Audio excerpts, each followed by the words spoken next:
Hello, and welcome to Jason Cavness Experience. I'm your host, Jason Cavness. Yesterday is Chandler Lewis. Chandler, thanks for being here today. Thank you so much, Jason. I've been looking forward to this. So, first one. So, be honest with us, right? Yeah. There's no way you're a human, right? Like all this you got going on, you got to be a robot, an android, you don't sleep. There's no fucking way you're just a regular human being. I get this question a lot, and I think, we'll get there today, but my superpower is being neurodivergent and having ADHD. And so, I feel like growing up I didn't understand that. And now I recognize like there's just some people that are built to always be going. And I take breaks, but I'm I'm really proud of where my team and where myself is have gotten so far. So yeah. So, what does that mean? What is the definition of neurodivergent? What is that? What is that? So when we think about neurotypical people, just I guess what everybody would consider as kind of the norm. The at least for me, it's a spectrum. So there's from neurotypical to neurodivergent. There's a number of different spectrum disorders from autism, Asperger's, ADHD, dyslexia. There's different types of ADHD. For me, I have a combined type of ADHD and dyslexia. And so, I struggled with, reading and math in particular.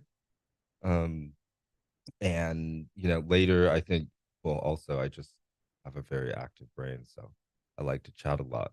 Um, so yeah, neurodivergent, I would say is somebody that has been diagnosed with a spectrum disorder. And for me, that's ADHD and dyslexia, which is probably on the milder spectrum of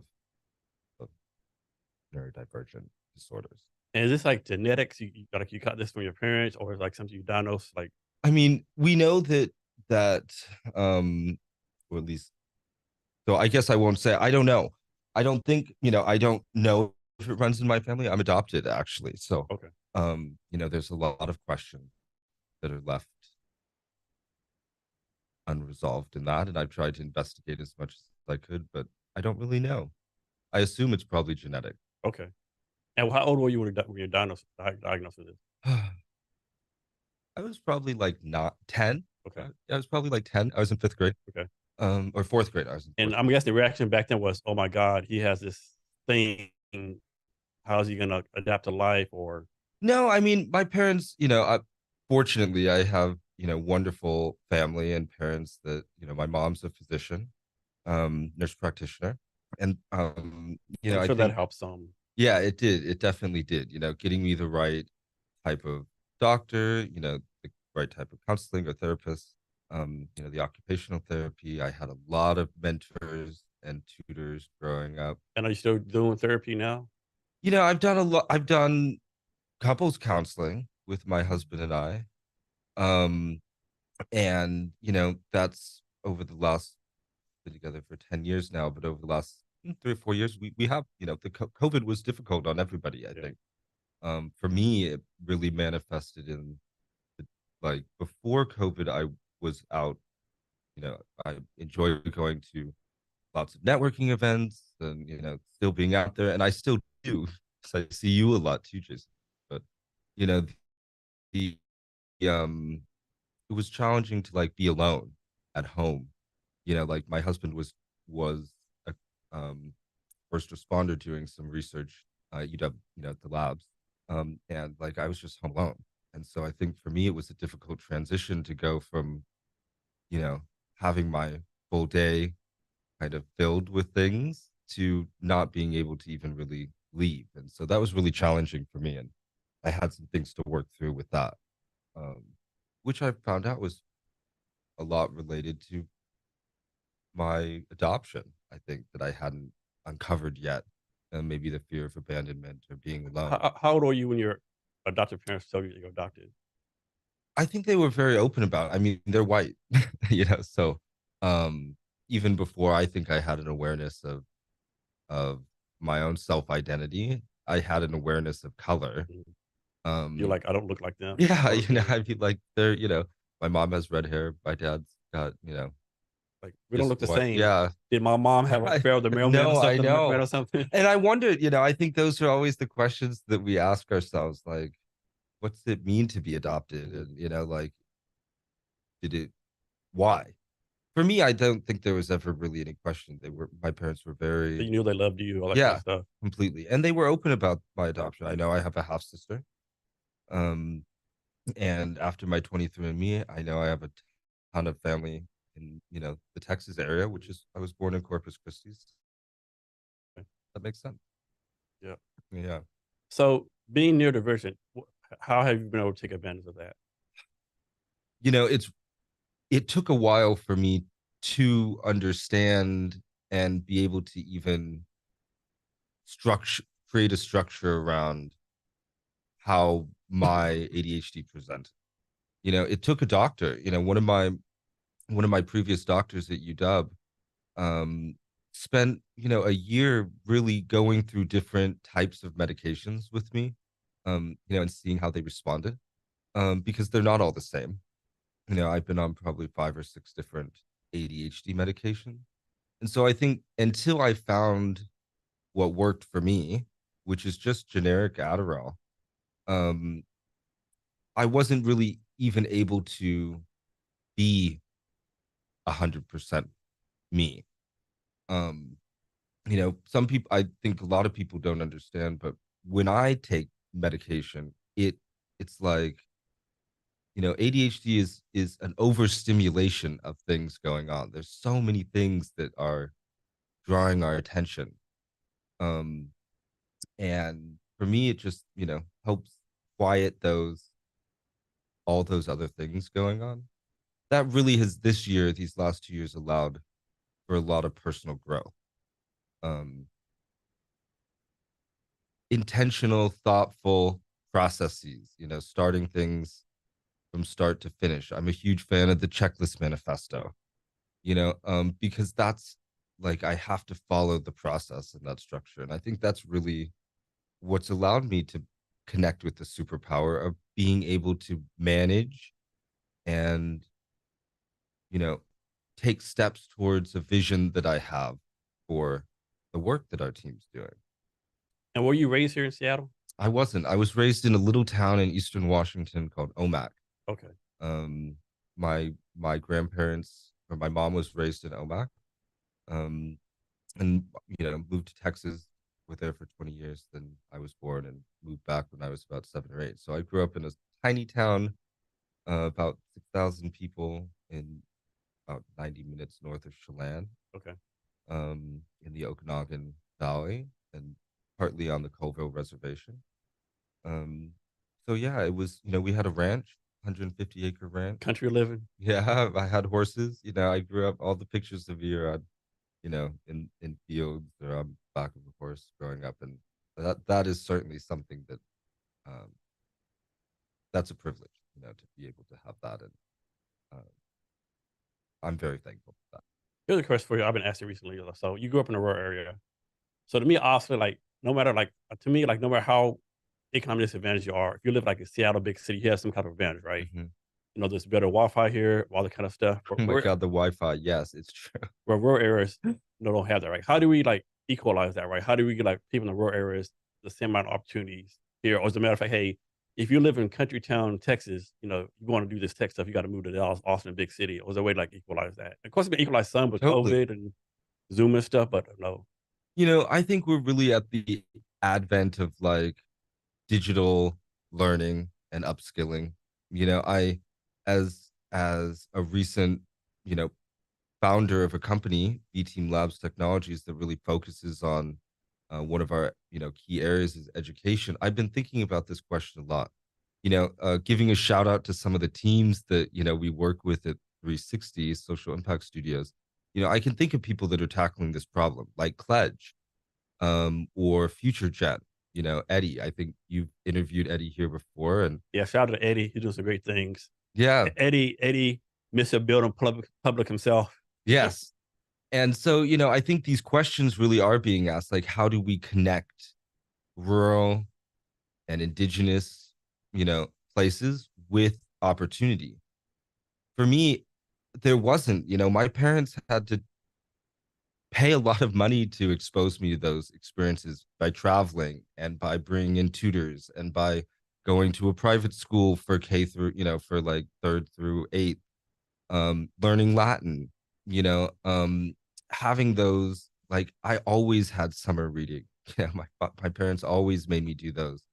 Played piano for 13 years. I think those are the experiences that have shaped me that so many people don't, even sports, like my sports coaches, tennis, golf, baseball, soccer, these are these are things that have helped shape and provide me with the skills that I have now. I was in scouts too. I'm an Eagle Scout, by the way, so I credit a lot of that. So was Eddie. Eddie's an Eagle Yeah, Scout too. yeah. So I think I really look forward to, and I appreciate what COVID has done now in thinking about the future of connection. Think about telemedicine, the advancements that we've made there in connection, and the investments in broadband technology that Washington State is making, with connecting, and even Comcast in their investments in rural, infrastructure. So I think first it takes that investment. I was just in Australia with the governor, um, Governor Inslee, on a 2-week mission, trade mission, and study. And they're struggling with the same challenges there in connecting their northern territories with educational opportunities, innovation, access, and so I don't know if we've solved it yet, but I think there's a lot of exciting technologies and brilliant founders that are trying to bridge that opportunity gap. And hopefully, if anybody's interested, we build on Open edX. Our company builds on Open edX, and we really are on a mission to democratize access to education. I think a big challenge too is, I could be totally wrong about this. Like, there's like 13-year-old kid out there somewhere, Cowtown, Colorado, Mhm. and like he's, man, I want to learn how to be telling doing this tech stuff, right? But the parents are like, hey kid, like we got to milk those cows at 4 a.m, right? You can do it after all your chores are done, right? Which Yeah. means like he has no time to do it, right? So it's a matter of like kind of educating those parents, like, hey, your kid getting over on tech, this you can improve your farm kind of some kind of way, or like how do you overcome that?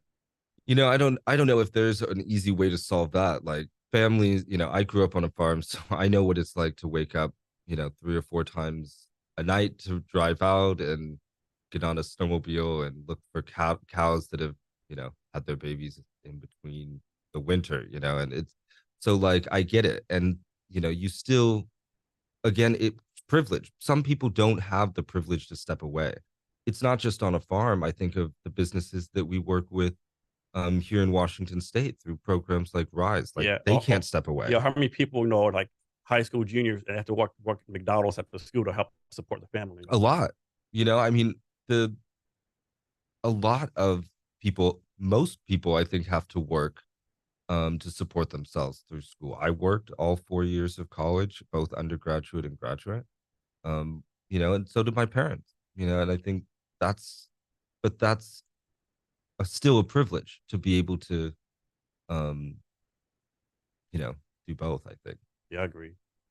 And for the audience real fast, like all this stuff we're talking about Chandler, like that thing we just talked about, that would probably take a whole 2 hours by Yeah, itself, right? true. So we're gonna talk a lot of stuff with Chandler that broke it down could easily be 2 hour podcast by itself. We're gonna try to do like a part of 30,000 overview of a lot of Let's stuff. go. Let's go there. Yeah. I'm ready. So next, talk about your trip to Australia with the governor. That had to be an exciting experience. I don't know. I sent you a link and message, hey dude, I know you're doing some stuff, man, but please take the time to enjoy this what you're doing over I'm there. so glad you did. I took a little bit of a senior skip day, because, like, So you don't go to Australia every day. yeah, yeah, and it's, this was a really cool trip. I have to, just say thank you to the Washington State Department of Commerce, Carl Dahlgren, Tammy and Nicole, just such an incredible team that, I think Seattle is a small enough community that the people that see what you're doing and value that work really put opportunities or help create opportunities. And so that's really where it started, working with the Department of Commerce and having opportunity through the STEP grant. So part of that, they reached out and asked, if I would be interested in going as a part of the delegation to Australia. And of course, I wanted to, said yes, the STEP grants available. So we get, up to $10,000 a year to use towards travel, or, market research, um, consulting help from the commerce's partners around the country or around the world. Um, and I invited a few teams, that we had. So I invited Margie Benching of Golden Sherpa, Evan Wasick, who's our partner at Litmus, um, and Will Kledgern from Prevail Technologies. Unfortunately, he wasn't able to make it. And Carol Robinson from Adado Health, who also it was a little bit of a success emergency, but they got a contract and she wasn't able to make it because they were finalizing negotiations. So Margie, Evan, and I did make the trip, and it was one of the most incredible opportunities and experiences I think that I've been on. Not many people get the privilege to go with, an elected official, no less the longest serving governor in the United States, um, to this type of opportunity. So it felt really VIP. And what was the intent of this trip? Was it for the government, like bringing more trade from Australia to Seattle, or was Yeah, so it was just really, the last time Washington State did a trade visit was 17 years ago. And so that's kind of unbelievable? To be honest isn't with it? you, When you think about, Boeing and, and Amazon and Microsoft, all the work that you think that'd be at least a yearly thing somewhere? Like some country, somewhere, each country, each year pick a different country to go to. yeah. That's And crazy. our relationship with Australia is really strong. There's so much trade between the APEC regions and Washington State. And so he was there mostly for, the governor is really squarely focused on sustainability and renewable energy. I sat through a lot of presentations on sustainable air fuel, hydrogen, the uh, it, a lot of stuff that Evan, my partner, was probably more interested than me. And so I got to skip out. And on Tuesday, while we were there, um, because they were all focused on, 95%, 98% of the delegation was focused on sustainable energy, we got to take a little side trip with Nice. Nicole Gunkel to Brisbane. And we were the Washington State delegation that went to Brisbane. And so, like, our first meeting, and thank goodness for, Hop Good Gammon, um, the lawyers there, who just put together an incredible roundtable. It was like 25, different organizations and um, ecosystem partners that they introduced to us there.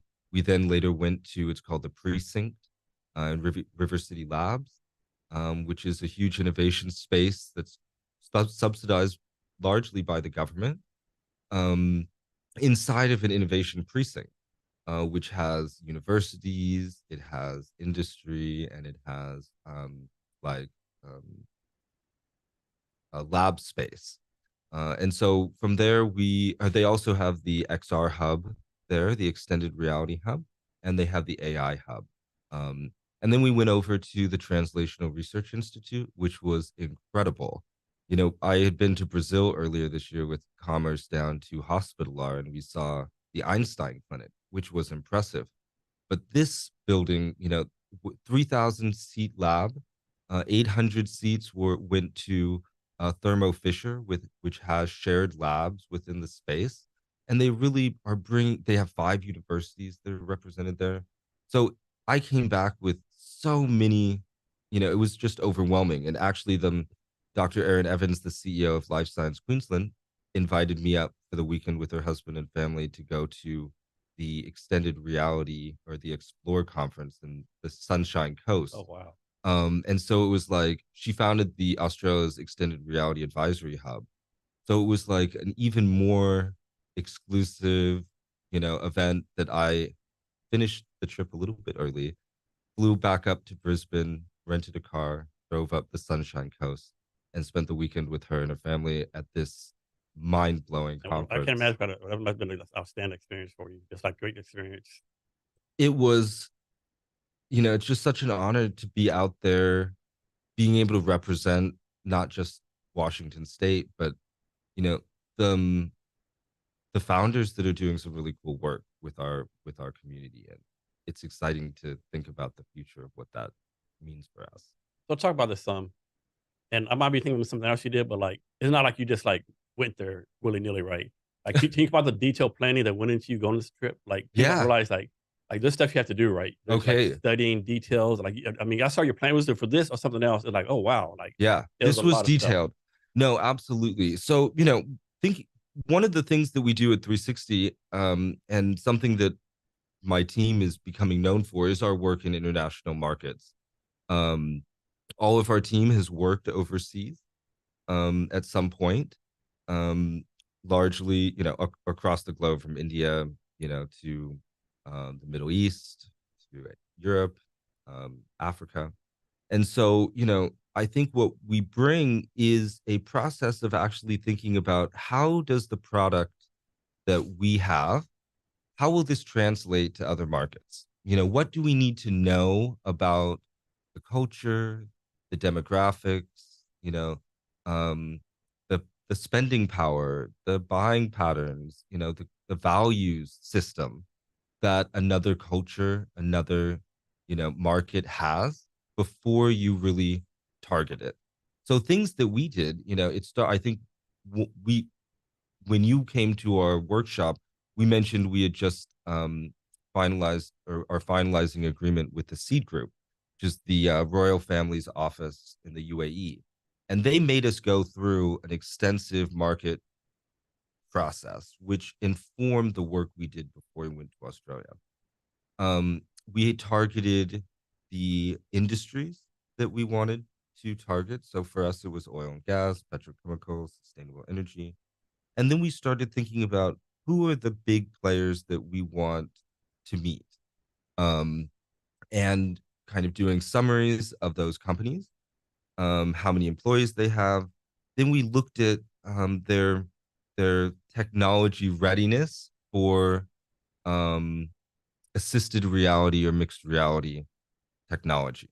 So, places like Toyota or Boeing or Airbus, they're already digitizing, creating simulation extended reality for some of their, you know, training and development already. Um, and so these were kind of our initial way that we segmented everything. You've seen our spreadsheet, our Excel sheet. And then after that, we kind of went through and prioritized them. Yeah, for those out there, you might think you're detailed, but trust me, you're not detailed until on Chandler's level of detail. So people, I get a lot of comments from our market representatives that Yeah. we work with that it's really good work for them. So Yeah, they don't have you to just do. showed us like, okay, these people have done their homework, right? They're Yeah. they're here prepared. They're not here boosting around. They're like here Yes. to do some work, Yeah. and that definitely shows. Well, all of our teams have come back from trips that we've gone on with tremendous amounts of business, even me from this last trip, like, we're already, I signed 9 letters of commitment and have 2 um, discussions about pilots going on right now. So it was good. So with all the stuff you have going on, like how do you prioritize? Because obviously everything is important to different people, whatever. But how do you prioritize? This is hard for me. I think, like, you know, I So you can't have priority no, 1A, 1B, 1C. no. Let me say I'm very ambitious. I feel like I'm at the point in my life where I've never felt more ambitious. Um, and to me, that manifests by prioritizing the things like this year. It's been building the foundation of 360, getting our entrepreneurs in residence, getting, our program set, piloting our core curriculum, getting building an ecosystem of partners and supporters and curriculum. Um, and so every day, like I wrote 2 proposals this week, over 100 pages of content in the last 7 days. So you did it yourself. Like you didn't like delegate to no one. No, I call them ADHD God moments. Okay, It's like, where you're in the flow, just going for it, so to speak. yeah, the Innovation Cluster Grant, we submitted a large application for the Washington State Commerce Innovation Cluster Grant for the mixed reality 4.0. So in industry 4.0 plus mixed reality. We're partners with DigiLens and RealWare. And so these, as our two core technology partners, we're really excited to kind of build on those. So, the priority also, I would say this year, and unfortunately, my founders have had to take a little bit of a pause from some of our team because it really has been our biggest priority, has been the launching of our venture fund. And so anytime that I've had work on that, that's jumped the line. Okay. And then I have a full-time job. So like I am usually in the office like 9 to 5. We're gonna have to like take a knife out and cut you. Make sure you bleed because I don't believe you. It's no fucking way. Yeah. So I'm required to be in the office from 9 to 5, Tuesday, Wednesday, Thursday. Are you serious? Yeah. So like I have two others on my team. I have a health equity project manager and a health equity project coordinator at the cross-cultural health. The inside of your brain must be fucking banana.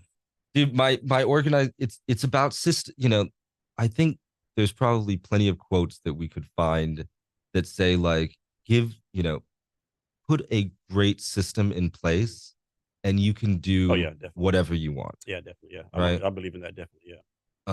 And that's, ADHD, like my superpower is putting systems together. Maybe they don't always work the first time because other people should use them. Yeah, but like, I've automated a lot of the work that I do.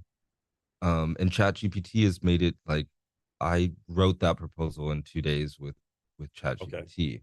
But you have to know what you want. Yeah.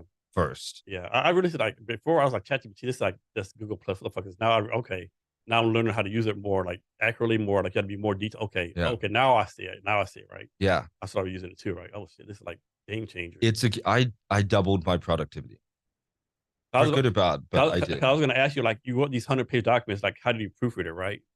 So I'm guessing ChatGPT did it for you. Well, I am blessed. One thing that I used to do in college, probably, hopefully this doesn't blow anybody's cover here, but I used to write essays for friends stuff. Okay. Because I'm really fast writer. Maybe that's one of my your grammar's really good too. Yeah, I was. Yeah, like my grammar like sucks. I don't believe in punctuation. I took actually, so I have a degree in English and political science and economics, but I have 55 credits of English. I took English just for fun because I loved writing in college. So, but I didn't want to take. I'm 1 credit away from a degree in English, but I did not want to take Rise of the English Novel. Okay. It was my last quarter, and they were like, "Who was your favorite writer?" But that's kind of a tough question. No, I mean I've read a lot, so that's really hard. For me, it's always been like Voltaire. Always been a fan of Voltaire. Always liked him. Oh well, I mean, I don't know if I'm sure you've heard of Meditations by Marcus Aurelius. Yeah. Oh yeah. Yeah. I think there's, I read a lot of nonfiction, and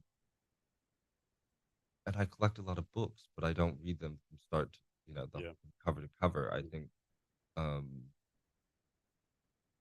let's come back to, let me think of that. Okay. I'm also I'm bad with names and titles. So I can think of like books though, that are my favorite, like Flowers for Algernon. Mm-hmm. One of my favorite books.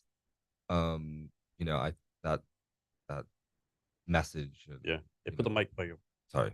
That message was, so here's one for you. This has like been a meme on TikTok recently where it's mainly from females, right? And they're like, I suppose like every man thinks about the Roman Empire like at least once a week, right? Mm-hmm.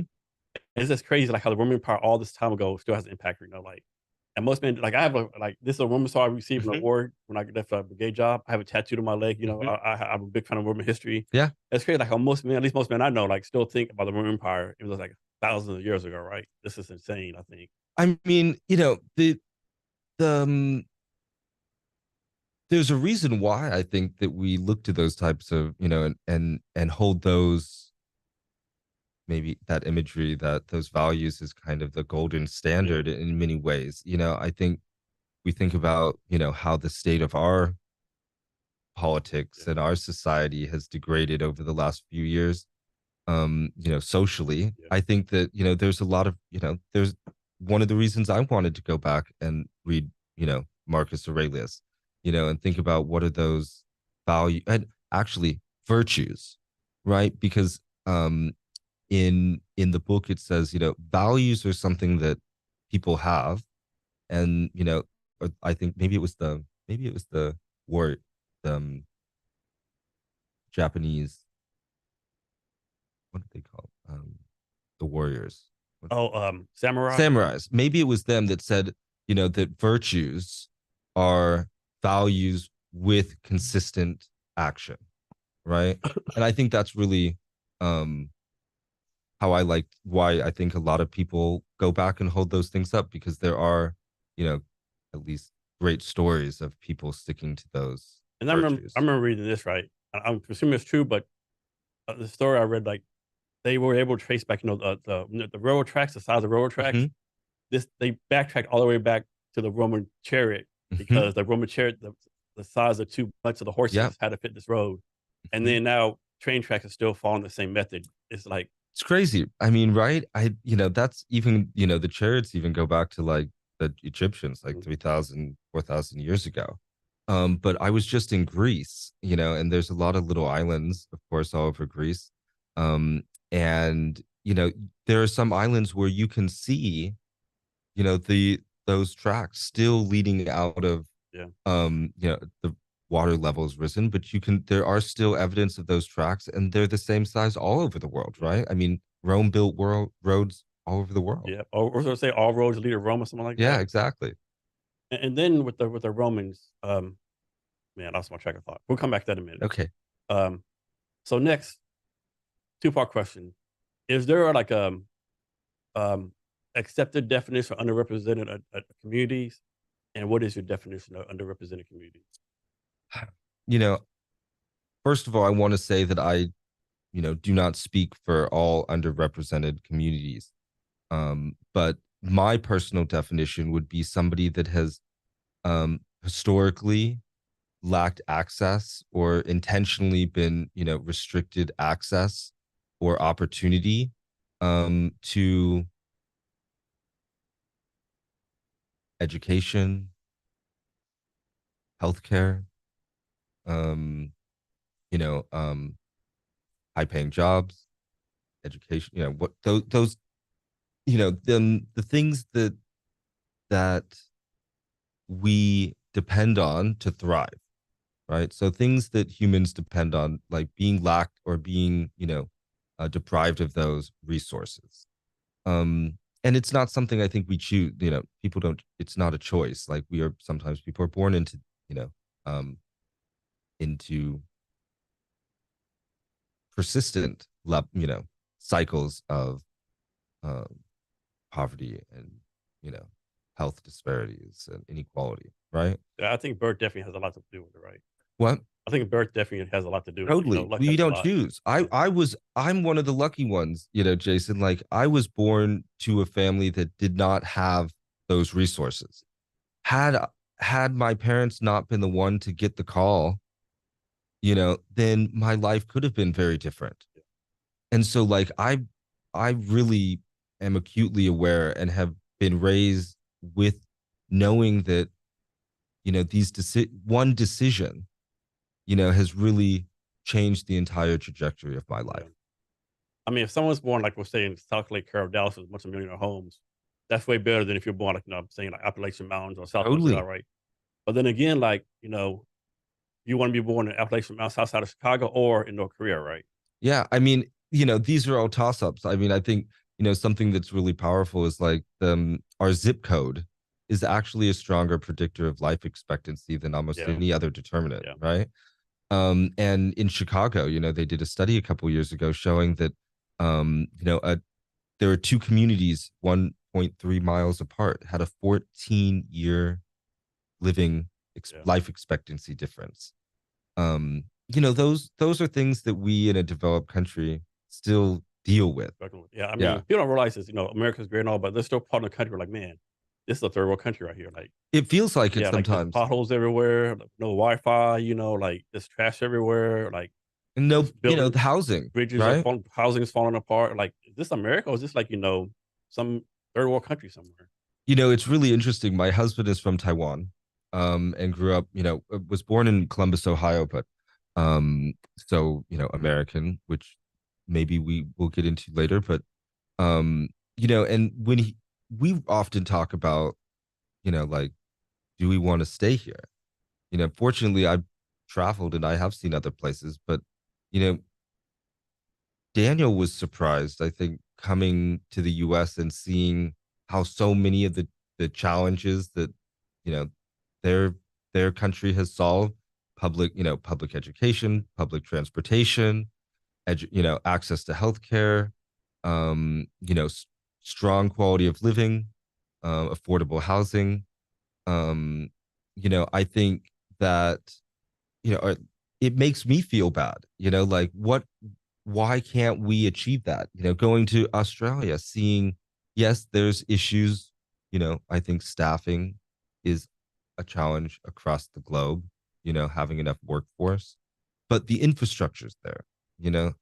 And so I do sometimes come back to the US and I think this is really kind of shitty. Like, um, I wouldn't be honest if I didn't say that, maybe in the next few years, I would look to one of the places that we're, opening an office to move to. Um, there are, I would love to be able to get on a train in the morning, and just show up with, That's one thing to me. Just what I'm saying, like, I was in the army, I lived in Europe, different place, right? In Europe, you catch a train, be anywhere like in an hour, right? yeah, More than here, it's 10 times the cost, 10 times the whatever. it's not even clean. No, no. It takes like 18,000 days to go from Seattle to Yeah. LA. It's just, it's an issue. I mean, it's, my husband commutes. I don't know how he does it, because every day, 3 hours just to avoid driving. But um, we shouldn't have to make those decisions. Yeah, it was kind of bad. Like Seattle probably has one of the better public transportation across the United States. But they'd be easy bottom 10% anywhere else Well, in the the world. East Coast has pretty good, rail and Do they? transit. I mean, what's your opinion on, like, like electric cars? I'm a big believer in them. I think, yeah. I mean, I still think we have to like. I think you need to have a gas car, electric car. Right? Because what happens? All electricity goes out, right? Yeah. Or what happens? There's like the grid gets terrorized Totally. or vandalized, right? I I mean, still it think happens. I think you need a gas car. I think you need one of each, right? I mean, think about what happened in Hawaii after the fires. No Yeah, power. yeah. In the winter, it's hard And of to. course, all the conspiracy theorists. Oh, the government wants to have electric cars so they can like control you and tell you when you problem and stuff. I don't know about that. All that crazy stuff. I'm looking forward to maybe getting a hydrogen car in the future. Yeah. If we can get that technology affordable, that is, I mean, the outproduct of that is water, Yeah. right? So, like, I think we still have to figure out the sound piece, because, like, I don't know about anybody else, but I want it, even if it's fake sound. I don't want to drive a silent Oh car. yeah, there's something about American muscle car. Yeah, The boom definitely. boom, the Yeah, sticks and stuff. There's something like that's really good about that. yeah. I've been a little bit spoiled with my car choices, so I have to say I've enjoyed a nice gasoline engine. Yeah. Um, all German cars, so Yeah. We've had a BMW for a while. There's nothing like it. yeah. But I've driven a Tesla before too. Like, oh shit, this is I pretty drove nice a too. Tesla. It was They're nice, nice, yeah. but I just got a new car. It's lease. I lease, so I had to get a new car. It wasn't like I'm out there, going crazy. But I did get a new Mercedes. Okay. And I've never owned a Mercedes. I always thought that they were, my grandparents drive them, and Yeah. they're like boats, Uh-huh. but I I immediately fell in love with it. And I really don't feel bad about it at all, because, like, I work 15, 16 hours a day. Yeah. My work is focused on serving other people. Yeah. I donated nearly 20,000 last year to my own nonprofit to support our team, our space. So, like, when I walk outside in the morning, when I get in that car, it makes me realize that if you want to have this life, you have to work for it. Yeah. And so for me, it's the one thing. My husband doesn't drive, so it is the only thing that's really mine. And it really puts a smile on my face when I get in it, and that's what motivates me. Nice. So I have no reason to want this, but I don't want a Cybertruck, right? Oh, I want they're a pretty Cybertruck. cool. Did you see the commercial that this morning was? I think I saw it on X.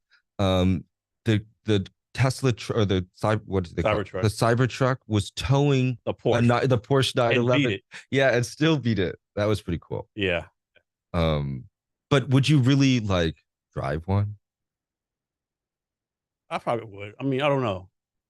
I mean, That's the question, right? yeah, because I have Expedition. It's tough to find parking in Seattle. There's only Yeah. like 3 parking My parents had garages. one. There's only 3 parking garages, so you can park in Seattle with Yeah. Expedition.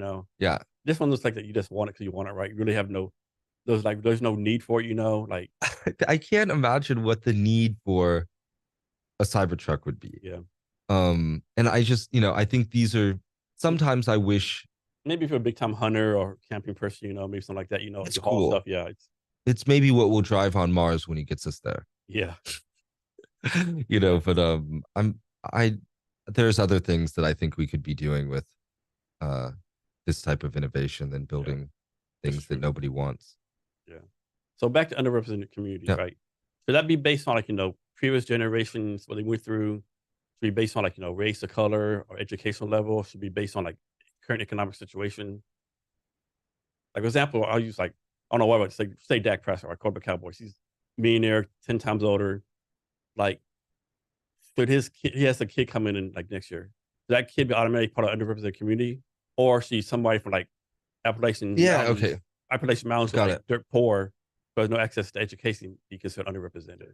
So Or is that a change in definition based on situation? No, a number of people can have different identities. I mean, these intersectionalities, like I hold a lot of privilege because of my socioeconomic status, because of my education, but I still am a person of color and I'm gay, and I am, have I guess, I don't call it a disability, but I have a disability, and so like those aspects of my identity are underrepresented. When we think about how many, African American, Black, Indigenous, LGBTQ people do we see in at Amazon in their seniority, in Microsoft, at Techstars, or any of these, kind of examples, we have to look at and say, what is diversity or what is underrepresented? And we're trying to kind of define that ourselves too, and thinking, how do we identify and recognize that underrepresented can look like a lot of different things? Having conversations with people and asking them, share your experience with me. I try not to classify, like when we say, BIPOC, like I identify as BIPOC. My husband's Asian. He doesn't identify as BIPOC. I was teaching a class the other day and somebody they were like, oh, like we don't use gay anymore. We say queer. I was like, I certainly don't identify with that. And that's one thing, I'm a straight guy. That's to me a challenge. All these definitions, they change on a daily basis. Right? Yeah. There's another letter to LBGQ. Oh my gosh. There's another pronoun. There's there's a gender world now that I had no idea about. It's like to me, it's too much, right? I just call people by their name. Yeah, exactly right. It's not that I don't care about those things, but I work in this. I'm a health equity trainer. So and I'm, a lot of health departments, universities, are clients of mine. And I do trainings regularly and people ask the same question, and it's hard for them to see that many people can have, different identities, that we're not one type of person. It doesn't, not one size fits all. And so it's definitely, the pronoun thing, the gender thing, it's hot topic right now. I don't know why. Why does any of this matter? I remember recently on X, this person got unhinged because they're I'm tired of going to my meetings and they were the person my pronouns on the Zoom screen, right? But they just keep on calling by my name. I'm like, what? And stuff like that. Okay, it's important to you. Obviously important to you because you're going around about it, but yeah, they call you by your name. I deal with that. So I write Chandler Lewis, he, him, neurodivergent as my, as my kind of pronouns. Um, and I think I get it. We are going through a time when people are being told, that they need to identify as, have a very unique identity, and, and we have to integrate that into our lives, which is valuable.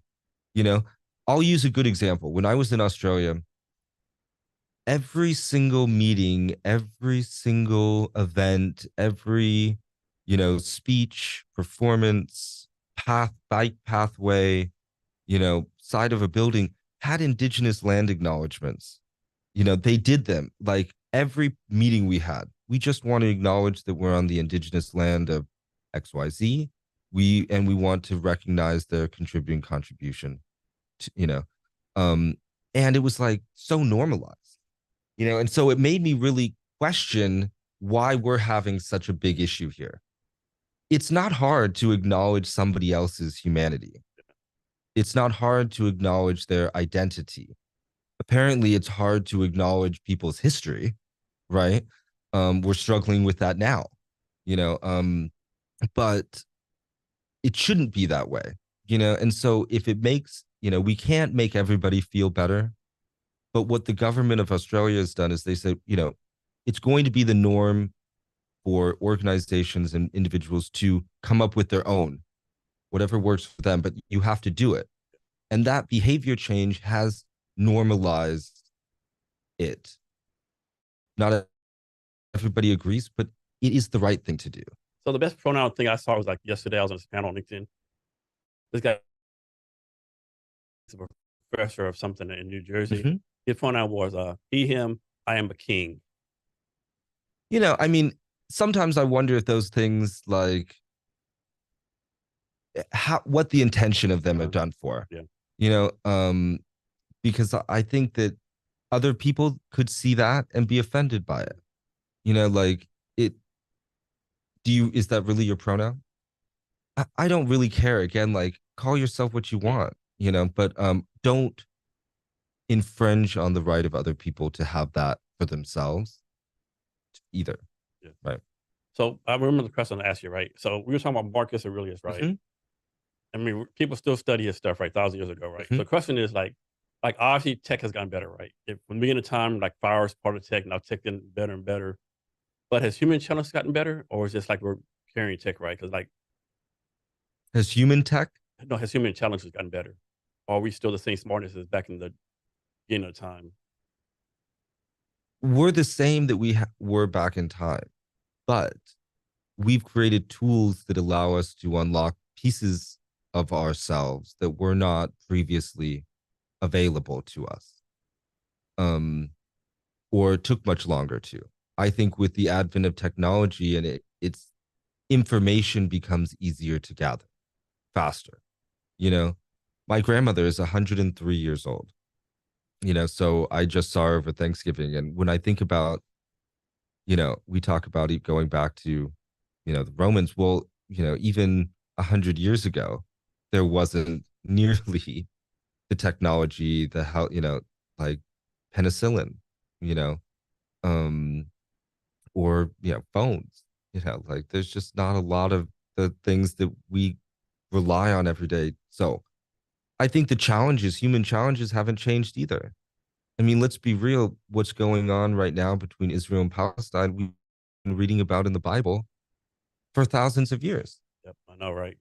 So what makes us today think that is whatever we're doing is going to change? It's not. I mean, unless someone has a mindset change 180 degrees, I don't know. Yeah, and I don't know how, it's to me, it's not about religion or, it's really, I mean, we are crafting as America, we are crafting a narrative and supporting things that we want to in the world. And it's not like our own government and many, decades past have acknowledged that we have dropped cash, from airplanes into, like we have initiated regime change, You know, we did Yeah, Vietnam War. our hands are not clean. No, and the world recognizes that, right? I can't tell. I had cabbies like tell me very bluntly, please tell your governor, you know, while I was in Australia, like, please tell your governor, like, you must, like, Australia does not agree with what the United States is doing. They were the only ones that prevented the ceasefire vote, you know, at the UN. And that was really profound, I think, in seeing, you know, the challenges that we're dealing now could be solved, or maybe couldn't be solved, but they could be mitigated. Yeah. And I think a lot of it comes down to money. It's a machine. You, you've been in it. You've seen where money goes. Yeah. I mean, people don't realize this, like, you know, in the Spanish American War, 1896, whatever it was, you know, Spanish controlled the Philippines, the Spanish left, the Philippines thought we were an independent nation, and we came out, no, you're not. And pretty much like Yeah. colonize them again. They did like horrific things to them. 'Cause I took a class on it, right? Yeah. The Filipino insurrection or something like that. I mean, we did some horrible things to people, right? Totally. I mean, even Horrible here things. in the US with the, you know, Trail of Tears. Yeah, and the Japanese internment camps. Totally. I mean, we bombed like the Tulsa African American communities in Tulsa. Like, we done some horrible things.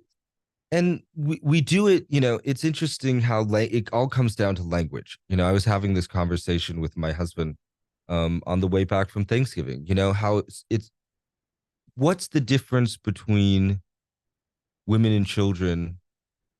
What do we as humans, the change that we make in how we think about them between immigrants, migrants, and refugees, or between you know, collateral damage and genocide, right? Like, you know, the difference between war and, like, you know, it, like, prisoners, Or, you know, terrorists and freedom fighters. yeah, right. I mean, what really, you know, because when we change these labels on things, and we can do it, you know, people, you know, powers that be, politics, the media, change words all the time to lessen the impact of things. Yeah, so I'm from Texas too, right? Born and raised. And of course, you grew up in Texas, you heard about Texas independence, the war against Mexico, right?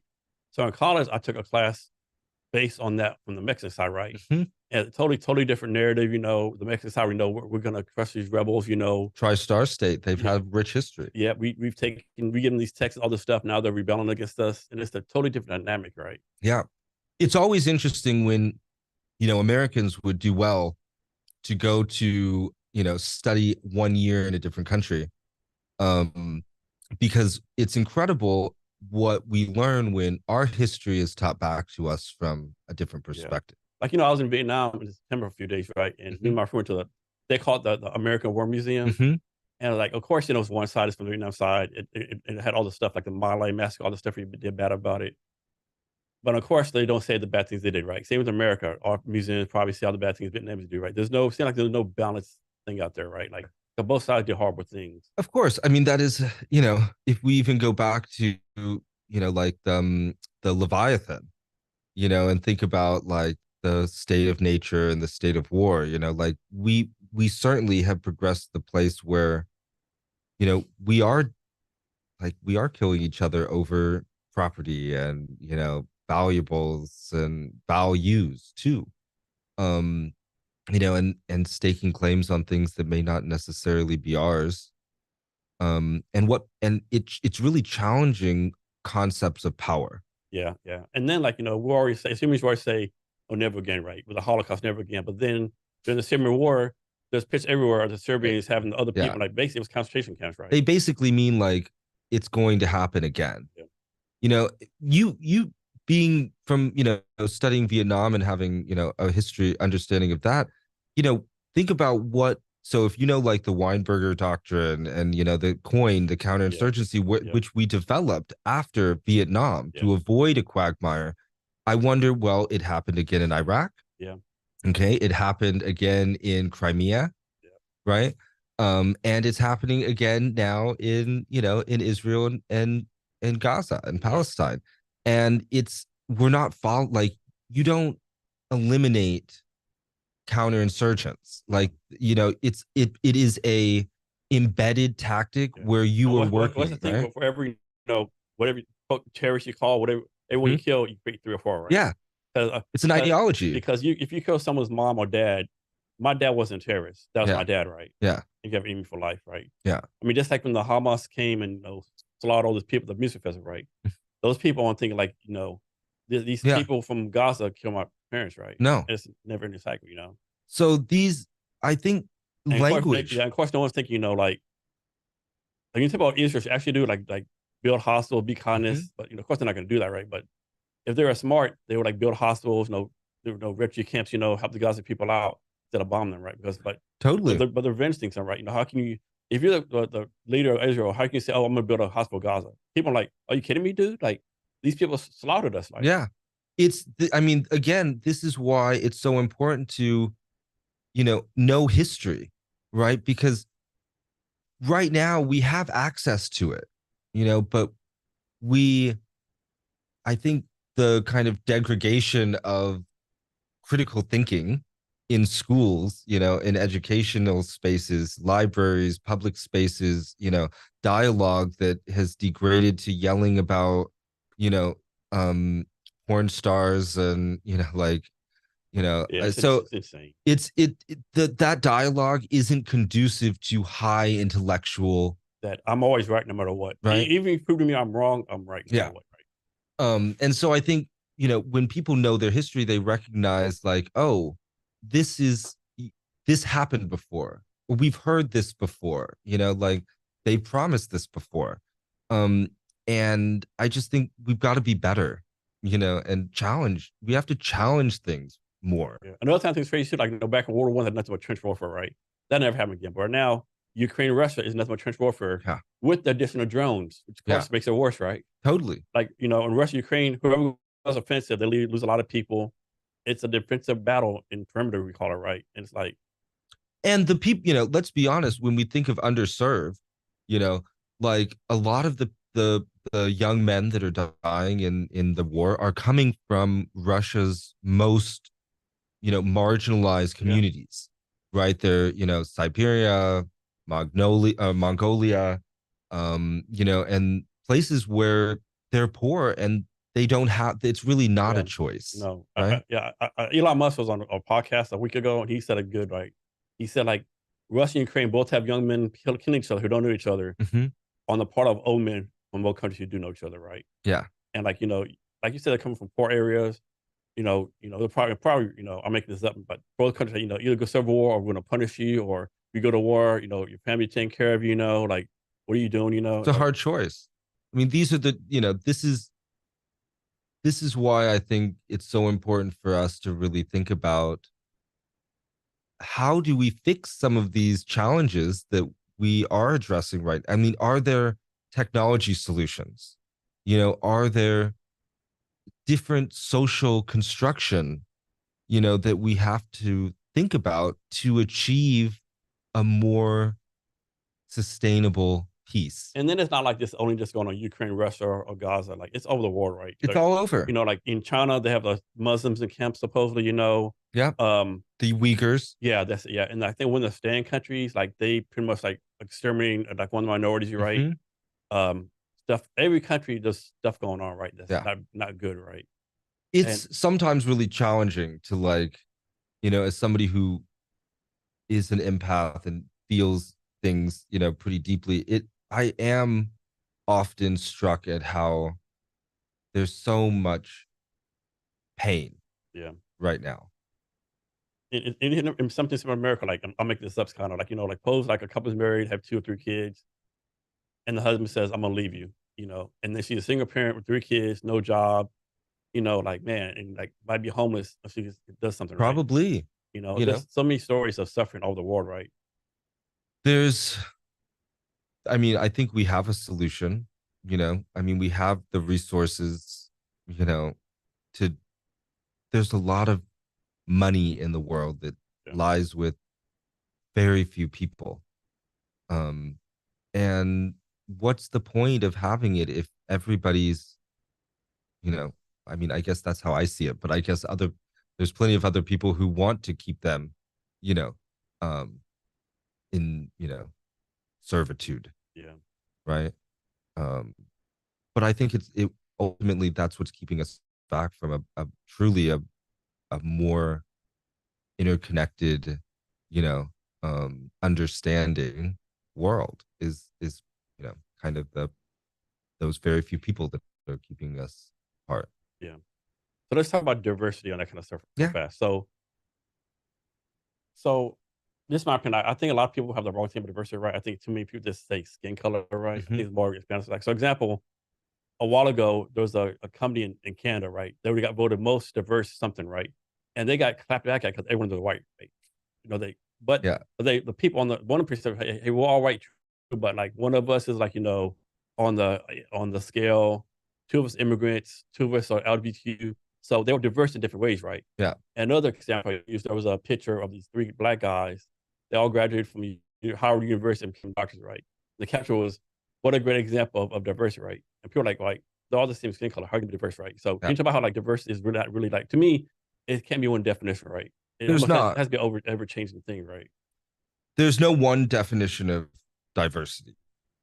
I think that's interesting. There's been a couple examples, I think, in in the news recently about another white, you know, man scientist getting an award. Um, and I think, well, is that really necessarily a bad thing? But then for example, when I went back and looked at this, how many they've had 4 awards in the past, and all 4 of them have gone to white males. So I think, at, if we're thinking about gender diversity, we would hope that ideally 2 out of 4 of them would be female. So that's just at the surface. If we're looking for equity, we would say, then we would try to find both, right? If we're thinking about, okay, well, maybe they're, you know, male, female. Now we're thinking, what are these other categories? Again, this is why I don't really like thinking about category. It's like it forces us to categorize ourselves into these check boxes, which is exactly like how I'm trying to like I want to avoid the categorization, but I'll go here because I think one way that we've solved it, at least I think we've solved it. I'm sure many of you are familiar if you're listening to the Fearless Fund, right? The Fearless Fund is being sued right now because they give, grants to specifically to African American women. And the reason why they're being sued is because they receive federal funding. And as a part of the law, a reason why, honestly, affirmative action won in the cases that it did, because the systems that they use to classify people or identify people based on race and then assign a a category to those races on a scale, that is a racist policy, right? So I have to agree and understand that why they won, because universities, we hadn't progressed to thinking about how other elements of diversity really can be represented in somebody's identity. So for 360 and our venture fund, emerging venture fund called Enough Ventures, we chose to go with we invest in individuals who have been traditionally underserved by venture capital, completely avoiding the race thing. Yeah, I think they were first fund messed up, right? Because like there's plenty of cases like employment law, like one famous court case was like there's a school district in New Jersey. They had to hire like somebody, right? And the most qualified person was a white person, right? But for the diversity, you had to hire a black person, right? So I hired a black female. White person sued because they only looked at the black person, right? And so I think we're furthest from this time. I probably get blasted was like where they said only black females, right? They were said like preferred or underrepresented. They've been good, right? Because they said only black females.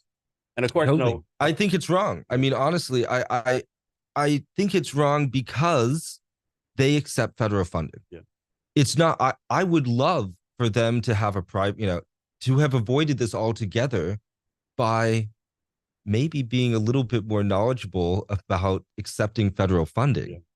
Or even not saying this is ethical or moral, but maybe saying to yourself in their internal means, hey, we're only going to give money to Black females. However, publicly, we have to say these other words, right? I mean, I would, I want to be as transparent on the front as I am. You know, I think teams that work with me know that I'm the same person, whether, you know, I'm here or there. So I would say, you know, we really went hard into the reason why we chose traditionally underserved by venture capital, because I don't, you know, and I gave a whole, That can mean anything. yeah, That could be like someone like me who's a military veteran, you over are, 50, you know, yeah. it's opened up to so many more It's basically just not the people who are not underserved, or, you know, the people who are served by venture capital are white men. Stanford grads. Yeah, white, educated, you know, Yeah. well networked men. 98 point, you know, probably 98%. Yeah. And just think, like, just quarter three, only 0.17% of venture capital went to African American founders. Yeah. And the stats never get better. So, like, do I really need to, you know, like, when I say underserved, it's basically everybody that isn't getting the money now. And back to the female fund, I think what made it worse for a lot of people was the fact the person who sued him was the same person who got affirmative action over. Yeah, that was really unfortunate. So that's not to me, that wasn't a good look, right? It wasn't. And, you know, I mean, let's be honest, the Harvard system, the North Carolina system, they equated somebody's race to a numeric score. Yeah. That's a racist policy, right? So, like, it's unfortunate, because had universities, had systems really thought about how do we reflect diversity without grading somebody, you know, we could have really kept a really important institution intact. And it's, you know, they're right. Those policies, you know, doesn't matter how you say it, you're classifying somebody and putting them, you know, scoring them based on those classifications. That's inherently. Yeah, with me, this is probably too simplistic, but I'm a firm believer. You get any group of people in a room and find a way where they're diverse and not diverse. Like me and you, example, right? Like, Yeah, we're both from Texas. We're both guys. Have a common. I'm straight. You're not. I'm white. You're a person of color, right? Yeah. I think you get any 10 random people off the street and put in a room, and you're gonna find ways they're the same on something and where they're different. Totally. Right? That's what we should be doing. I mean, that is the vision, you know, like, which is why 360 doesn't specifically focus on a specific category. You know, I met with a VC the other day who specifically focuses on LGBTQ plus. But what I found was, I want a community that's reflective of the community that we live in, and the world. We don't live in a bubble. You know, I don't live in a BIPOC bubble. You know, but you know, some people do live like that, you know, like, yeah, especially in Seattle, there's a liberal leftist bubble, you know, conservative states, there's a conservative right wing bubble, you know, there's so many bubbles around us. There's a lot of bubble, and people feel safe in their bubbles. But I recognize as a leader, but you don't grow. You don't go outside. Yeah, exactly. That we have to challenge people, you know, and not all relationships, even within my incubator between teams, are great. You know, they just people are people, right? Yeah, they're, you know, they're competitive and unnecessarily, you know, because, like, you know, that leads to some animosity. But I understand why those behaviors are presenting, and it comes from their experience as underrepresented founders, why they feel like they have to not tell anybody what their company's name is, not, you know, ask people to sign NDAs to do discovery meetings, you know, but it's because they're afraid, you know, something's happened to that founder before that's made them think they need that. So, and of course, you probably can't solve this problem, right? But, like, I got involved in tech probably 2014, 2015 after the military, right?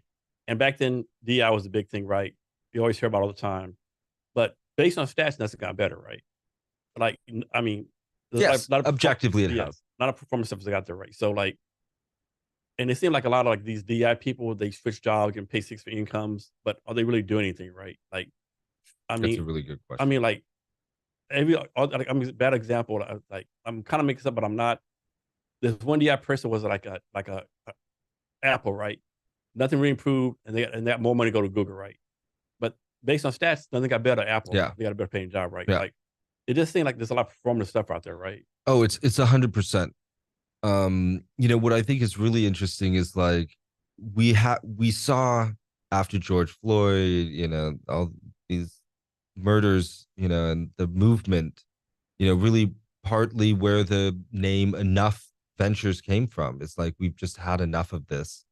And I'll give a shout out to Amika Lozi here, who came up, who's one of our partners and really came up with that.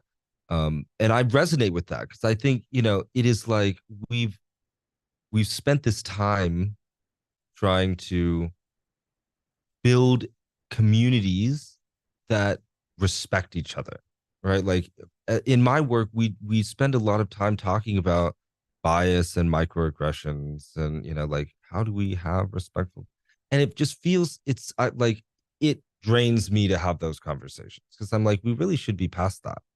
I think what we're seeing now is that, for example, I right before I started my job at the cross cultural healthcare program as the director of equity and inclusion, I got an competing offer at Amazon for a principal DEI business partner.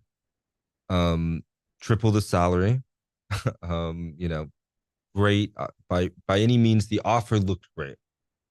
When I was doing my loop interviews, the hiring manager told me,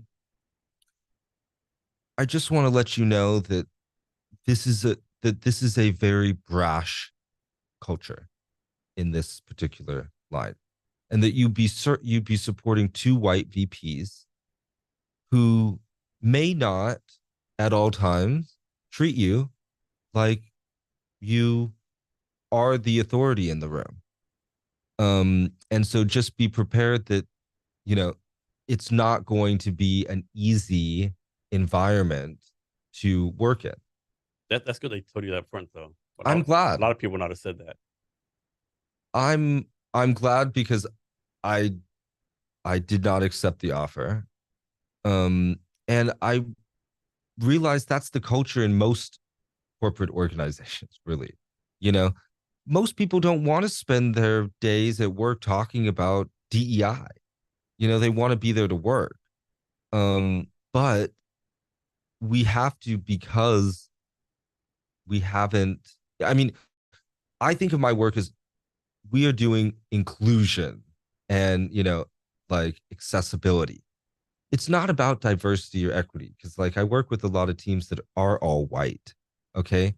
But it's about understanding how individual values, experiences, orientations to life that inform their experience at work or in that community, and finding ways to make that experience better. It doesn't mean adding more, it's like not going onto the street going like, where's the brown people, right? But we're building a sense of community. And that takes, whether we're all white, whether we're all gay, whether, whatever it is, whatever group we may identify with, we can still have authentic, deep, meaningful conversations with people about differences and commonalities, and about how we can move the work together without divulging into, like, you didn't use the right pronoun, or, I just like give people the grace and, to understand that we're all trying. And there's a lot of things that we have to, especially as somebody with ADHD, I'm always kind of monitoring and, code switching and filtering. But it's hard for me, but I can only imagine for people who, for young people now, like, boy, there's so many labels and so many, you can do this and you can't do this. And, like, what's it mean to be, a boy? What's it mean to be non-binary? What's it mean to, ha- have missed 2 years of school? And, like, there are all these things that, I talked to 5 of my students over the last 2 weeks. They individually scheduled time with me to meet. The other ones didn't know. And we're like, what do I do? Like, what is there to do? And so I think so many questions in people's minds about, who am I? Like, who should I be? who do I need to be to get the opportunities, you know? And that's why I hate this classification thing so much. I just read a student's graduate PhD application, his diversity statement yesterday.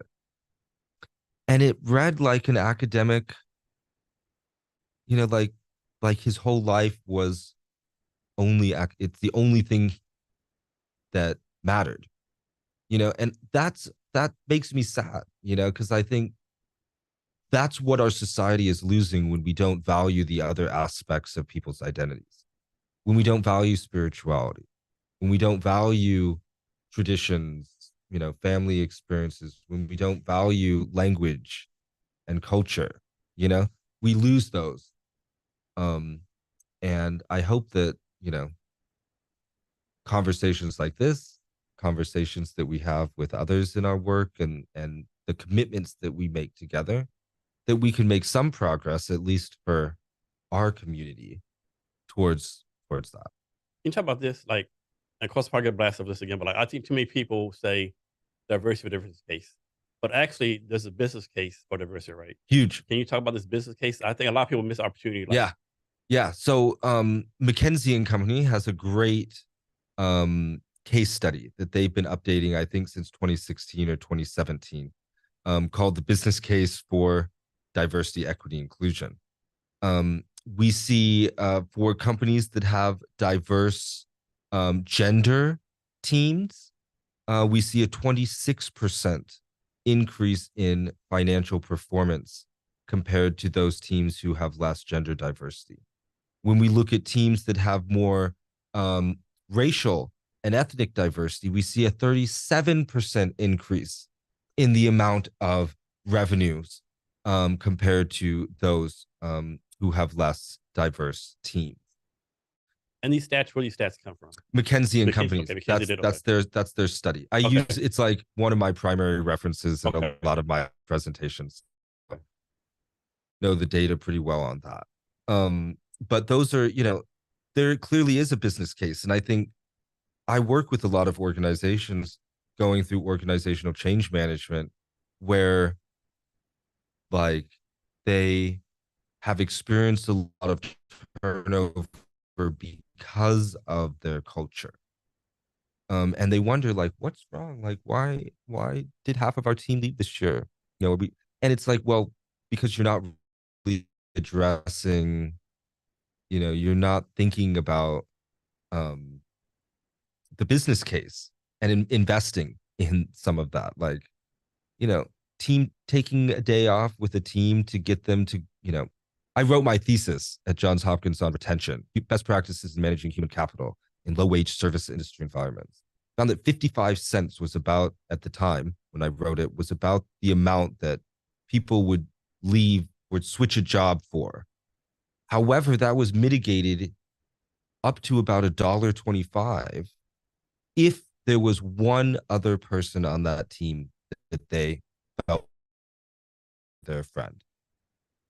So, it's really important that we allow for opportunities for teams to have those experiences, shared positive experiences. And that's really how you build a culture. I mean, I think, my partner, Madhu Verma, told me about a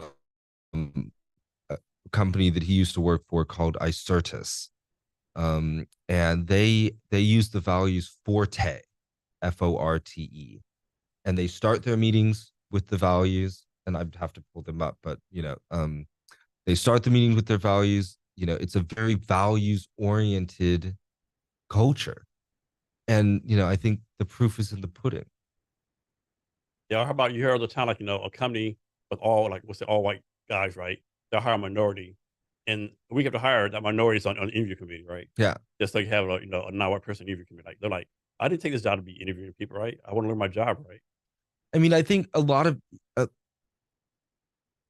when you don't know how to solve a problem, I can understand a bunch of like white guys going, like, we have to find somebody of color.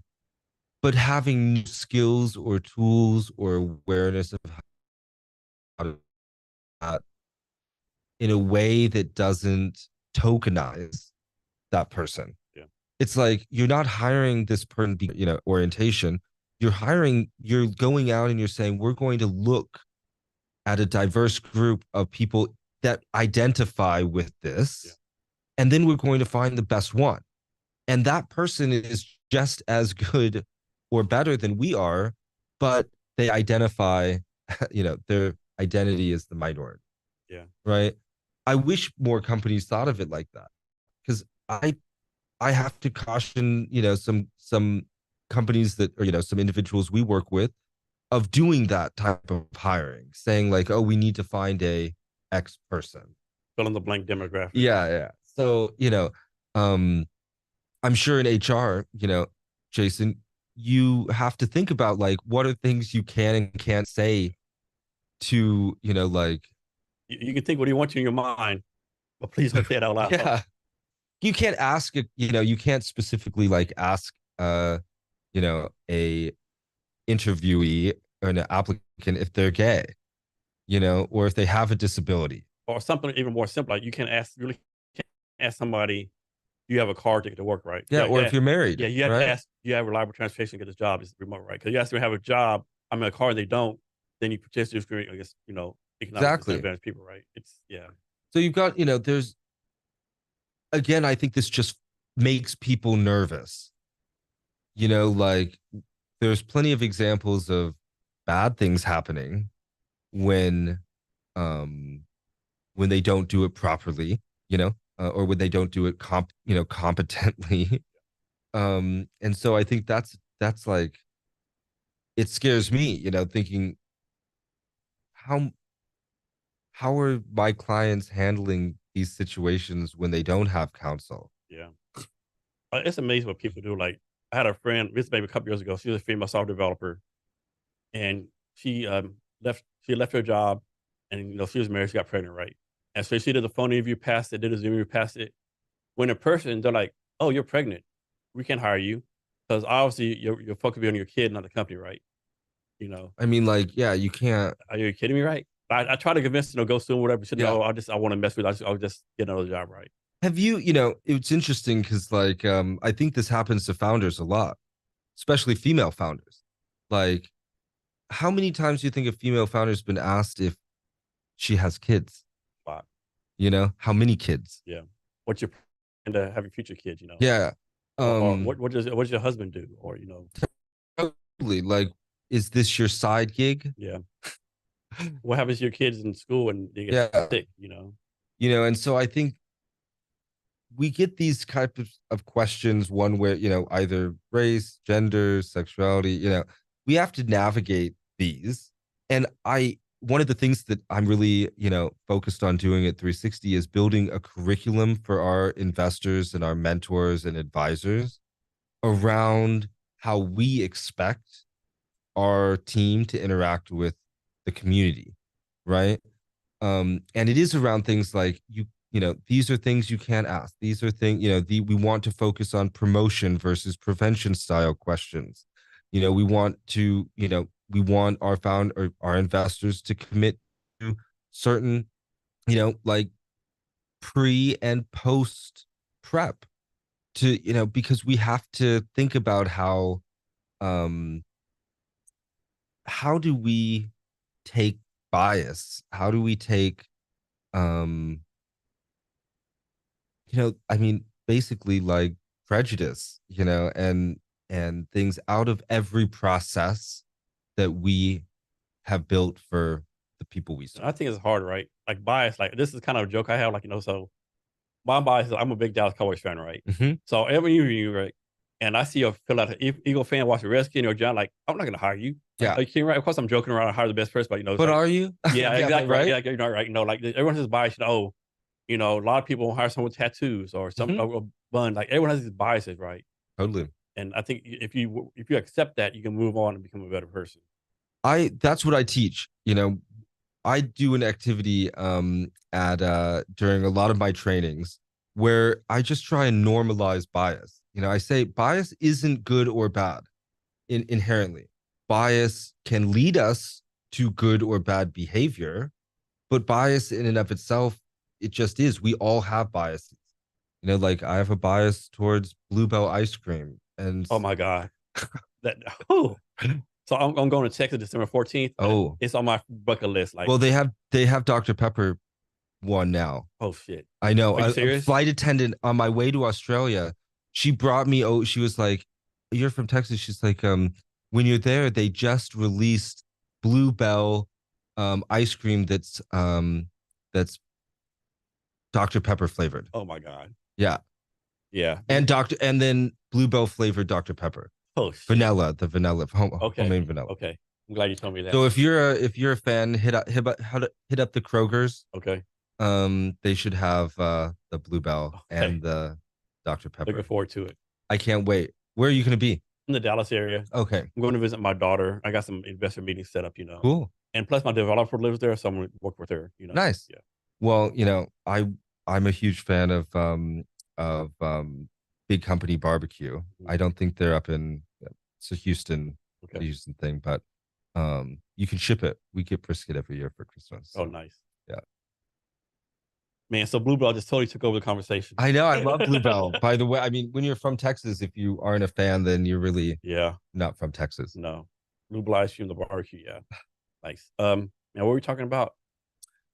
Well, no, I mean, I think we were talking the about business case. The business case and how we've been thinking about how do we train people to have better the biases. The better conversations. And you know, I've even thought about like doing blind, you know, like investor pitches, you know, where it's like they record, you know, something ahead of time or are like voice modulated so that it's really like a blind process. Yeah. But I wonder how much effort, you know, if it would be more effort than it's worth. I mean, just like on LinkedIn, all these recruiters, you know, don't have a LinkedIn picture, because, you know, if they don't like you, you know, but my thing is like, sooner or later, they're going to see who you are, right? And the next time, like, if somebody's racist, like, I don't like, you know, Hispanic female, doesn't matter if they found out the first day or what's the process. Yeah. If they're racist, they're going to fire you. So we're not get out of the way and, you know, not even go through the whole process, right? I think, you know, it's just, for me, those aren't necessarily even things I think about, you know, like when I'm hiring, when I'm building a team. Of course, as I've been building my team, I have been thinking more intentionally about it by, you know, it's not that brilliant BIPOC, but brilliant LGBTQ, you know, leaders don't exist. Maybe it's just I'm not in the networks where I need to find them, you know? So it's really, I'm learning every day, Jason. Like I don't get it right all the time. I don't know, you know, I even feel bad sometimes I don't, you know, necessarily have made as much of an investment myself to, you know, like maybe some people would say that I should take more time to, you know, use people's non, you know, it's like pronouns, but like ones that, you know, Z or Z, like that's a challenge, and I'd rather just use their name. Yeah. But like you said, why, you know, you get then, well, why are you calling them their name every time and not their? So we try, and I'm, you know, we're doing our best, but I also don't think it's a fair expectation to expect that everybody else do what you want, you know, and it's just not realistic. Like you can ask, and people can either follow or not follow. And there's intent, you know, there's a different, you can feel the intention. Yeah, definitely. Yeah. So back to reverse hiring, like I'm a big believer in reverse hiring, right? I think it's good overall. But I do think some companies take it to extreme, right? And so like this was a news recently, right? I get your opinion on this, right? So the other airlines, they admitted that they're hiring the new pilots based only on diversity, right? Mm-hmm. So I'm like, I don't know, I want my pilot to be based on diverse hiring, right? I want to be based on best pilot, right? Like, and maybe I read it wrong, but the way I read it was like, okay, if we're hiring only on diversity, right?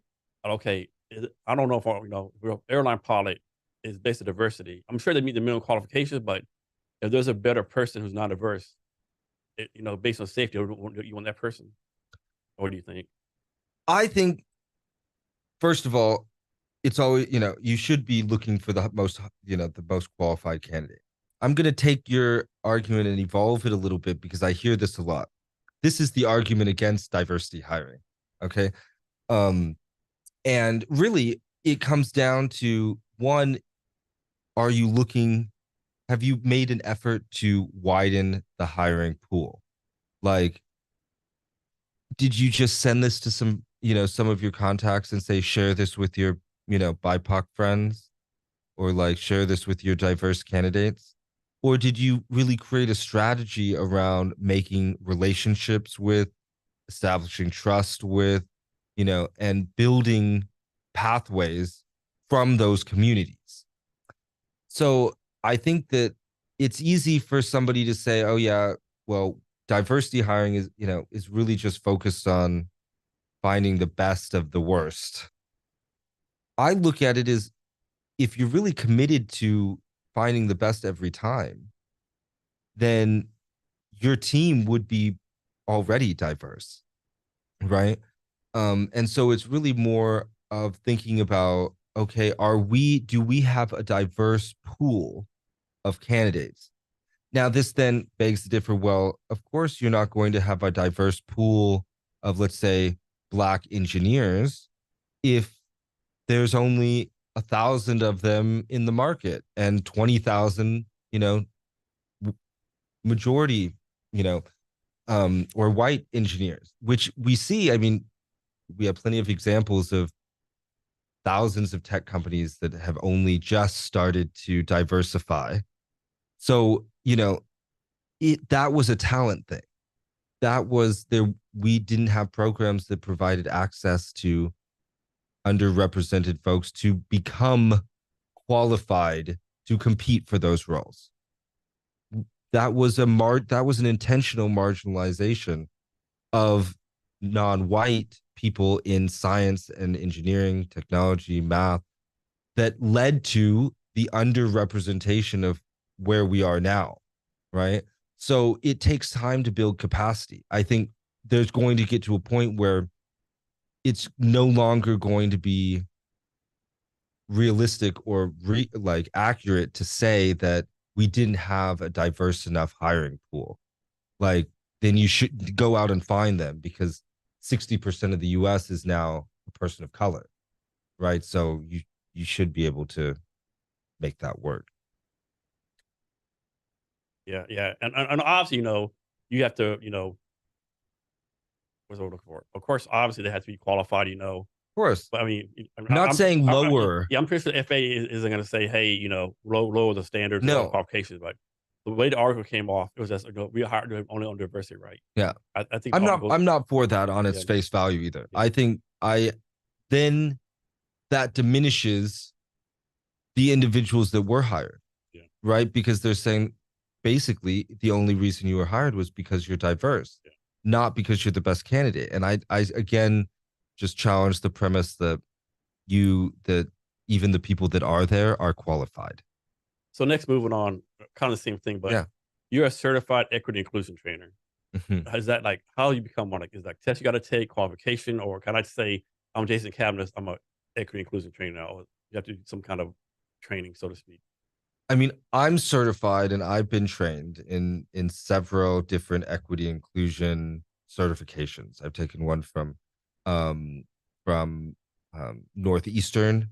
I've taken one from Johns Hopkins.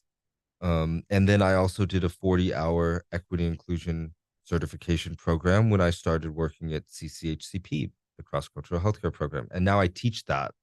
I've taught it probably 9 or 10 times over the last couple of years.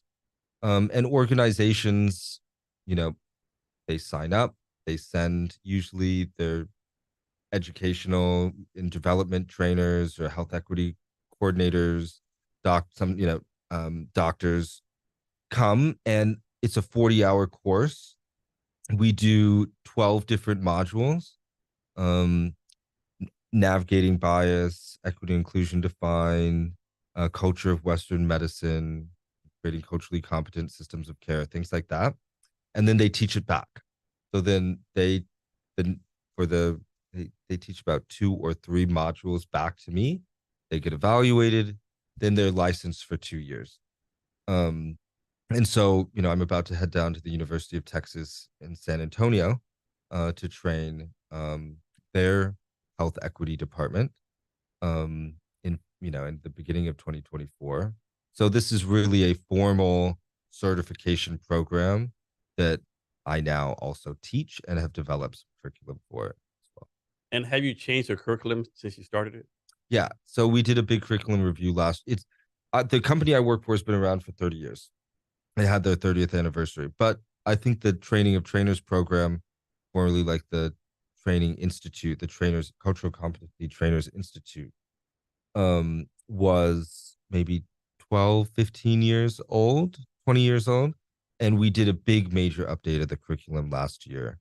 And are, regularly make updates to our content. Okay, so let's switch to mental health because you're a big mental Yeah. health supporter Love too. mental health. So, I mean, mental health is a big challenge, right? And I might be making this up, but like back in the day, we had all these mental health issues, right? Where like people would like get the electrical therapy, people get treated humane, and then like they got rid of them. But now it's like all the mental health people are like homeless in the streets, right? Do we need to go back to where like I hate to use the word institutionalizing them, but where we like have them in buildings and like give them therapy and make them do it? I mean, Mm. would you? This is really hard. Honestly,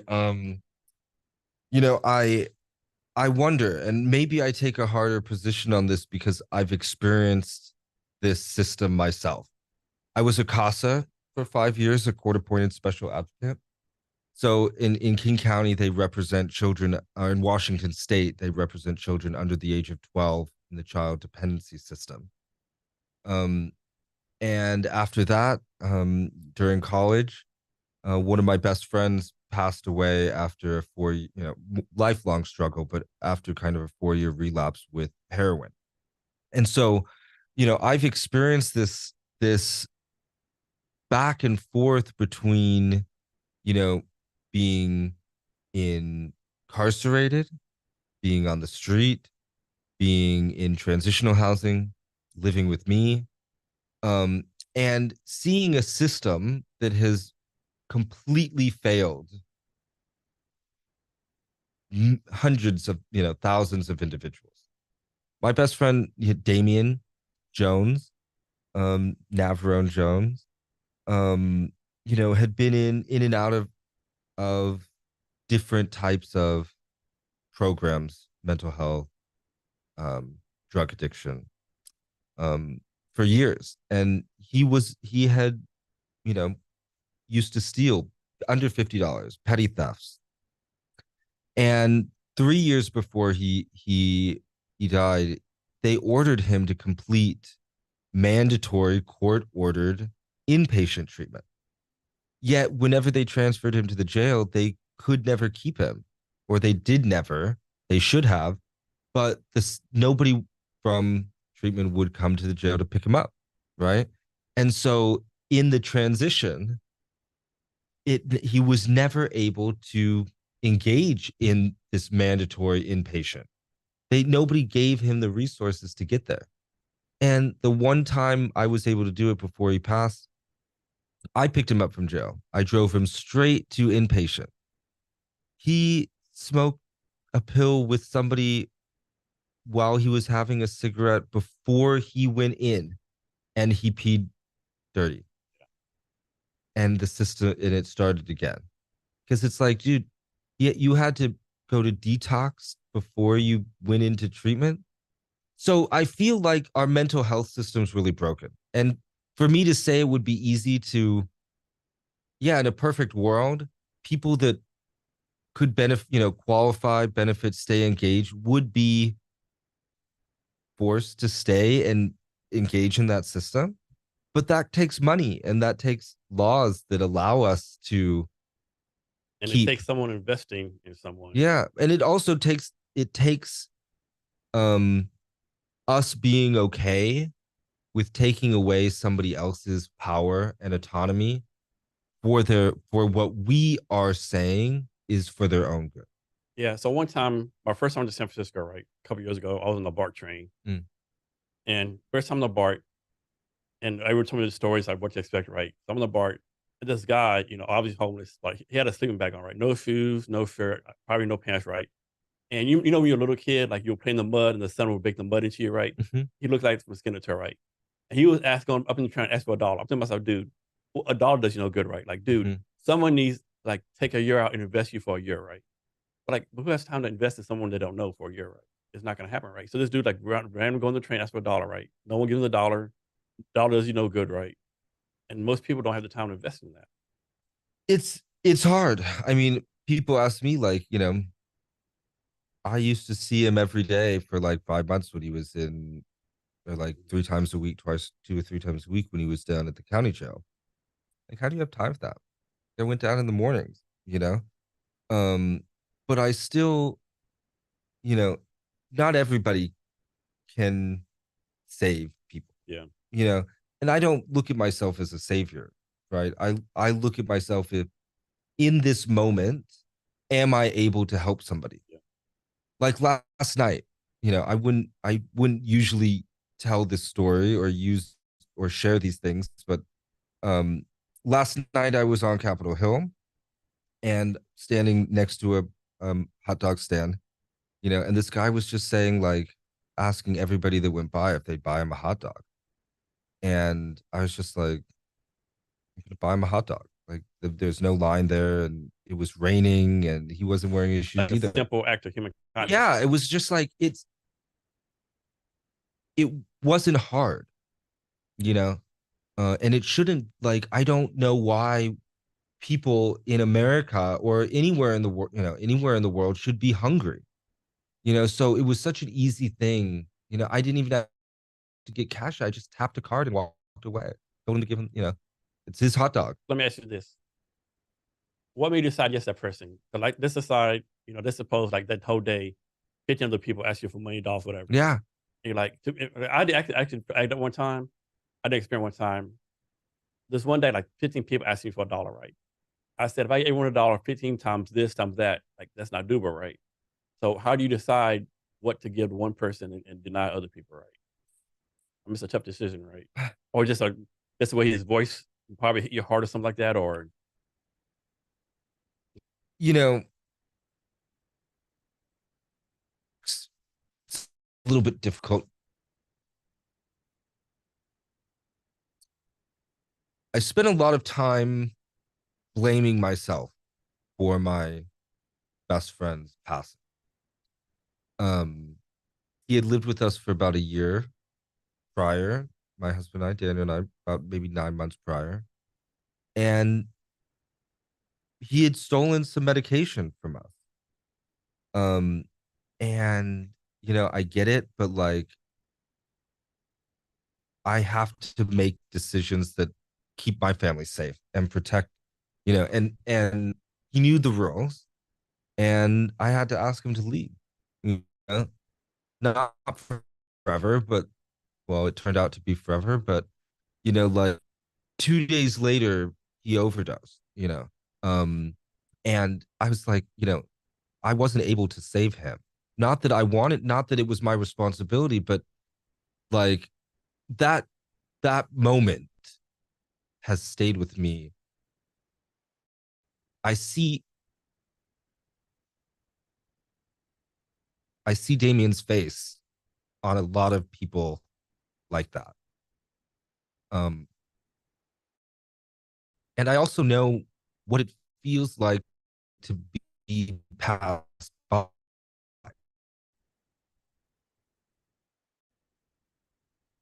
I grew up as an only child, and so it's hard growing up, neurodivergent, like an only child, like there were a lot of times when I felt people ignored me or passed by me, and like wouldn't play with me or, like had their own things going on. And nobody wants to be ignored. Like even saying no is better than just people pretending like you're not there. And I think the moment for me, people do all the time. They hear, "Can I have a dollar?" and they pretend they have their earphones on or they yeah. don't hear them. And like the pivotal thing for me was he looked not just like distrust, but like completely helpless, you know? The look on his face when he turned around, like when he just turned away from the street, you know? And I was like, can I get you a hot dog? Because like I could only imagine if I was in that state and all these people out there spending money on drinks Yeah, right in front and of you, right in front of having a you. good time, paying for $10, $15 drinks, Yeah. like I probably spent $200 last night, and so like, yeah, I was out with friends, and so, but that's like 7, 8 drinks, yeah. I definitely Um, think in Seattle, the problem in Seattle, like we're all just desensitized to it, right? yeah. Like example of like, so I've been here in this building like maybe since March, right? And there's a guy, I'm right next to the post office. There's a guy in the post every day, right? So a few months ago, I asked someone to work the building, hey, what's the deal with this guy in front of the post office? And according to him, this guy's been in front of the post office for 12 years. Right? He said people try to help him. He always says no, like he's their 8 to 4. They think he has dementia. They try to help him. He always refuses it. So he's been like totally 12 years. He's there every day from 8 to 4, goes somewhere, comes back, right? And like, how do you help someone like that, right? Is it you want to help him, but then again, okay, people try to help him. He said no. Like you said, you can't force him to do it, right? I mean, this is why it's like what what I had to become really good at when I was a casa. The standard for keeping children in the homes of families that are experiencing hardships is pretty low. And so I was always amazed at like when they say adequate housing. I'm like, boy, this house has dog shit everywhere and the dishes are out, but there's running water. And the kids have a room. It's not clean, but they have a place to and I found myself realizing that what we think, and this is actually a positive thing about the system. When you have such a need and you are required to have a, a relatively low paid workforce with high turnover that is expected to meet the needs of thousands of people in need, you have to have a standard that is low enough that it doesn't overwhelm the system. Um, and so I do think that this challenge that we have is in some, we can't ever mitigate all of it because that person, if, maybe there is something that would work, maybe the mental health issues that he's facing, and I'm just assuming maybe there could be some mental health issues that's preventing him from feeling safe receiving help, right? Um, and so maybe this is not the best place. Maybe it's somewhere else, but also not taking away his right, to autonomy. Yeah, definitely. So obviously in Seattle, there's all these organizations, right? I won't name them, like, they get money from Amazon, Boeing, Microsoft. I'm sure that executive directors pay a lot of money, right? Yeah. Are these organizations actually doing any good? I mean, I'm sure they are to an extent, but it's like, and of course, homeless is a hard problem. All this stuff is hard, but man, like millions of dollars being thrown at this problem, right? It's like, I That's mean, a hard one. looking outside, like, man, what's going on, right? Like, I sometimes think we throw too much money at stuff, right? Oh yeah, totally. And not just throw too much money, but make the money too hard to get. Yeah, I think too, a lot of people have this mentality, right? Well, I'm not going to go personally help this person out, but if I donate $20,000 to like St. Mary's or Mary's Place or Real Change, I've done my part, right? Not Some real, like, people like to do that. I mean, I've done that for things, like I can't invest in Africa, but I invest with Kiva and do micro lending in the region. But like I think this is an interesting question about like what do we mean by valuable here? Like what is there? and others to follow up, like, so like these nonprofits, homeless, whatever you want to call them, so they have some kind of success metric, right? Yeah. And like, you don't meet this success metric, where it might be, you didn't get no more money, right? Yeah. Or, you know, you've been given like $10 million per year by, say, Amazon or whatever company, right? By the 10 million, like 4.5 is going to admin costs. Yeah. you know. Totally. And you know what? This is really where people need to be more critical of like the organizations that they're giving money to. I think critically, I love World Vision. Don't get me wrong.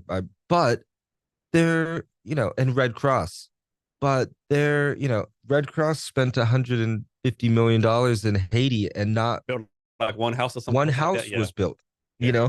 um, and so I really wonder, why people give money to these organizations when they know that they're not really doing the best with it.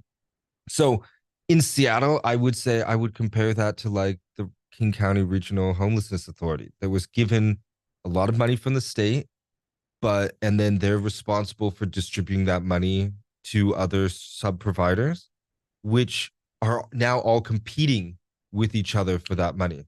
There's no real coordinated central strategy where we're saying, okay, we're going to have real change. We're going to have the gospel homeless mission. We're going to have, one direct, I don't know, all these different organizations really like basically staff an agency by taking people from those organizations and collaborating.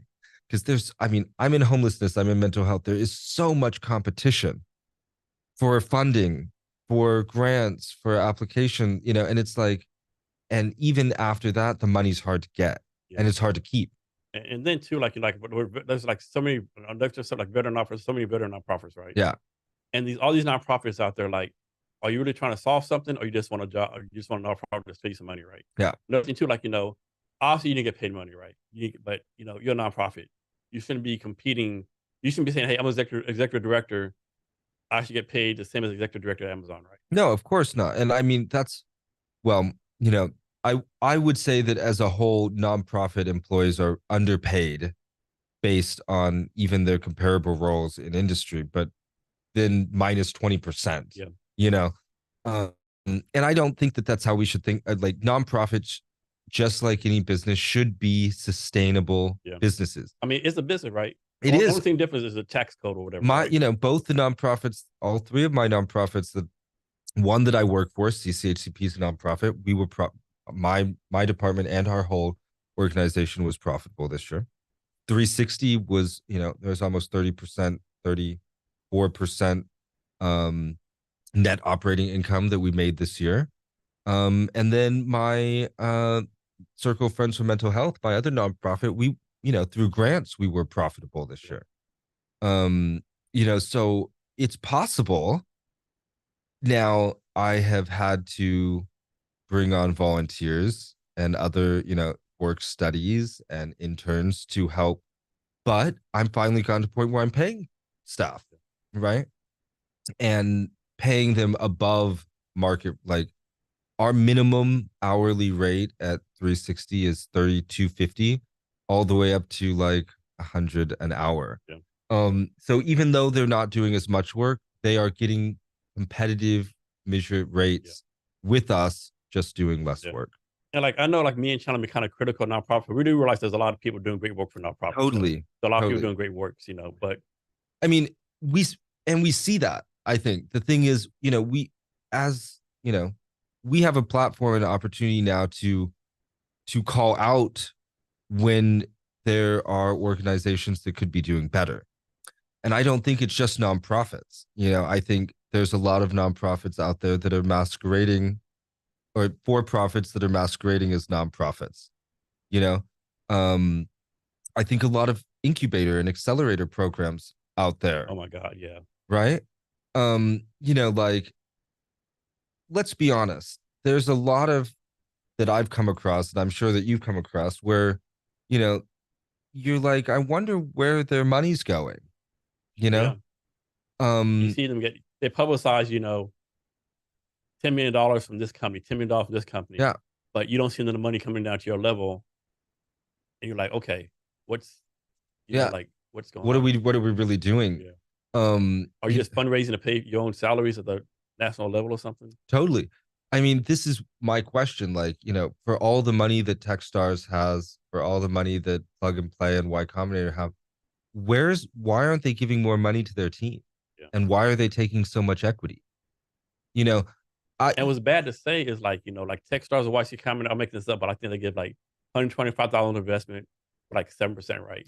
6%, 125, but in reality, Techstars, they only give 25,000 in cash. The rest is a convertible note, right? Yeah, which is like. But then there's other ones like I think of Generator 8 out of Yeah, Milwaukee, Wisconsin. yeah. They give you like 20,000 for 10%. Yep. It's like, or the Flywheel conference. How much do they? What was that like for 20% or something? Yeah. I mean, that's nuts. So like that's like might as well go to a private lender. You might as well go to a partner like the what's it called, the paycheck lending thing, Yeah, right? it would be better. Yeah, and get a right 25% thing, or put it on a credit card. And then we're off subject, but then like what do usually incubator accelerators do? It's like they all do the same thing, right? What I think most do the same thing. Not but we don't like, and that's the difference. I mean, I spent a lot of time. I've taught for incubator. I've taught for the National Science Foundation. I've worked at CoMotion. I've been mentors for a huge number of other programs around. So I've seen the incubators, accelerators trying to make their mark by the sector. Yeah. We even in Washington or Seattle, we have Maritime Blue. Yeah. We have 360. Ours is focused on social impact. We have, there was Bunker Labs. Yep. And then there was Intuitive X with, Dr. Rowe, who was focusing on medical devices. And we have Pioneer Square. They all have their things. Yeah. Unfortunately, I think, like as long as we're calling some people out here, people or companies, I think like, Madrona Labs, Pioneer Square Labs, they're investing in generative AI and all these things that, let's be honest, it's a fad, and they're pouring millions of dollars into. I mean, last year the fad was Web3, NFT, now next. You better not try to pitch that right now. Yeah, totally. That's all AI. I mean, I saw a joke on somewhere like, it's so bad, like you can have a food truck and say you're gonna implement AI and get $10 million investment for your food truck because you're gonna have AI. Totally. I mean, it's hilarious. It's a food truck. Yeah. And my dad was asking me, like, why didn't you mention AI in your innovation cluster? Because I was like, I explained all the things that it does instead of saying AI, and I think we really have to think about that. Yeah. Like when we think about the value, are they really adding much value? I mean, not that my opinion doesn't matter at all, but let's be honest, how many people really care about what they're saying? If like all these programs were so great, then why wouldn't we see much, much, much higher levels of success? Yeah. That's why we chose a studio model. You can't really get to know a team over 3 months. You can't really get to know a team over 6 months. How can you provide access, information, mentorship if you don't have time to build a relationship, right? You will never get the contact that will introduce you to the investor until you've known that investor long enough for them to want to share that with you and know that you're the right person. So I always find it, we don't have a time limit on ours. No. And it's intentional because we grow with our teams. Our teams at some point have leveraged some component of our studio, and beginning Q1, we will be fundraising for a venture fund that is squarely focused on supporting individuals that have supported our community, that are in our community, and reflect the values. But don't get me wrong, Jason, there will be a time, and it is my mission, my vision and ambition will get me there. There will be a time when I will have a bigger platform to address some of the systemic challenges that our community, that our ecosystem here in Seattle is continuing to stumble around. So we're going back to homelessness later on, but for your studio, why did you decide to start it? Yeah. So I was teaching the NSF I-Core program at UW. And I just found that I was having a lot of underrepresented founders, females and BIPOC founders, that was scheduling time with me. Like one week, I had 12 different meetings with teams that wanted to meet with me. And the other instructors were like, what, like, what are they all wanting them to talk to him about? You know? Um, and it was like, well, a number, and this is my issue, not just with I-Core or any of the, any of these other, even the Burke Center programs.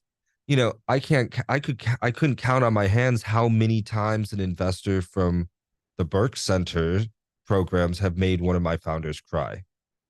Right.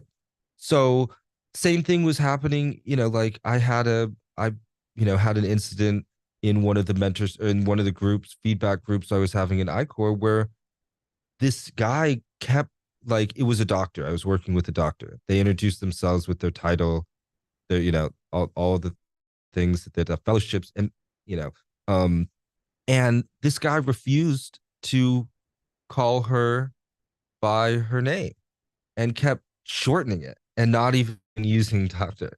And it was like, it was palpable in the group, but it also wasn't the first experience. Those incidents made me realize that there is no safe space, no community space for underrepresented found that were being served well in Washington State, in the region, I don't think. So we really set out on a mission to find out how we could be different. So at the beginning or at the end of last year, we did a mentor circle on BIPOC entrepreneurship. And we spent a lot of time investigating, asking questions, interviewing, what community do we build? What's needed? And that's when 360 was born.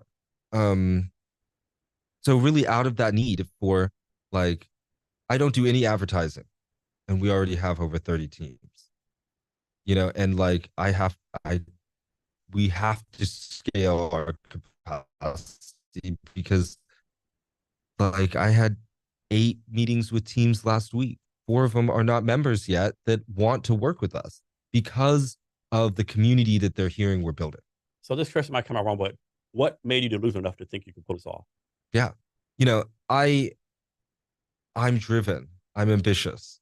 I have created the style of my life, has always been, and I think this comes from maybe being an Eagle Scout, or, my grandfather, my parents, my grandmother, that always said, like, if you're going to do something, you have to do it well, and you should stick with it until you can hand it off to somebody who can either continue or do it better. And I knew that going in with 360, that I was going to either have to commit to it or, stick with it until somebody could take it. And I feel like the biggest thing,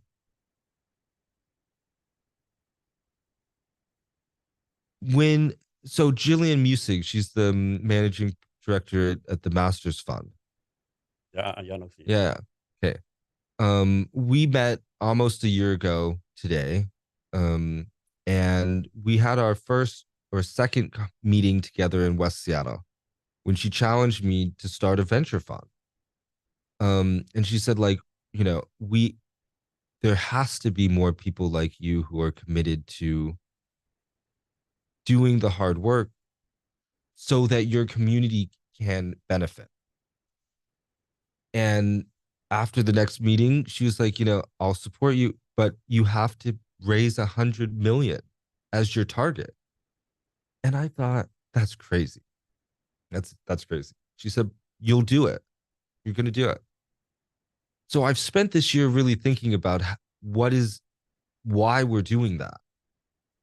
And what I've come to realize is there are so many other opportunities available to other people, that come from privilege, that come or you always hear the time, raise a family and friends, right? Yeah. I think that's the biggest bullshit, that. right? Like, what if you are the family and friends, right? Yeah. I always thought that's the biggest shit of crap ever. It is. And you know what? I've been sitting in meetings or, most people don't have some random. For example, I'll say this. $30,000. Yeah. So I was a part of the WIN mentoring program, right? And which is at Life Science Washington. And one of the, we were in a meeting. I was just an advisor for one of the teams. So it wasn't necessarily me. And there are these, pretty well-known, investors and advisors that are there to work with you through the WIN mentoring program. And after struggling for months and months for fundraising and going to, we went to commerce shows and we were traveling, we got the question, have you thought about raising a small friends and family round of, maybe 300,000? Like, get the fuck out of here. And that's what happened. He was, he shut off his camera and he said, and he emailed, he's like, they made me feel stupid. Yeah. That's the feeling. So I use that example because it's like, we have, as somebody who's experienced this, I don't want to sugarcoat things for people so that they think that, we went out to solve a problem that wasn't important. Okay. I'm sharing things and experiences that have happened to me. Like I've been in that meeting. Okay. I was at Columbia Tower during the summer. I'm a member. Surprisingly, I guess people were surprised that I was there because several of the members of this group were like, "Oh, are you here for the event?" I'm like, "No, I'm actually having dinner here." They're like, "Oh, we had no idea." One person even, they were like, "Oh, we're members at the Bellevue Club, but this one's so much more prestigious." And I was like, "Okay, cool." And then they're like, "Come over and join us after, join the group after you have dinner." And I went over, after we finished, and it was kind of, we joked, my colleague and I was like, "Oh, got an invite to the white party." Because we were both not. And I told him, I said, I don't really want to go. We'll go over and say thank you, but we're going to head out. Because I said, I've been asking to be a part of this group for the last year and a half. I actually asked their group for a letter of support a year and a half ago. And they said, no, we don't really know don't know what you're going to do yet. And so now, then they invited me to, we'd love to have you come speak to our group about the fund you've been building. I just said, no, thank you. And I told him, I said, listen, I've been asking to join this group for a year and a half. But now that I'm here and you see me here and I'm doing my own fund, now you want me to come back and share. I'm going to pass, but thanks for your, invitation. The way people treat me now, just because they know I'm doing a certain thing, completely changes the context of how I'm treated, by, I haven't given any money, but I have a venture fund. It's just starting, but it doesn't matter because what is that going to build to? What is that going to grow to? And so now people who before didn't think to pay attention are now, first in line. So obviously it's not the same thing, but like, I recently raised my first $25,000, right? Yeah. Congratulations, by the way. I donated. Yes. Or I was a part of. So this is something different. Oh, it's not the crowdfunding. No, it's not crowdfunding. Okay. Something different. I actually got $25,000. Well, then even better. Yeah. Congratulations. And so now I have people reach out to me who wouldn't give me the time of day before.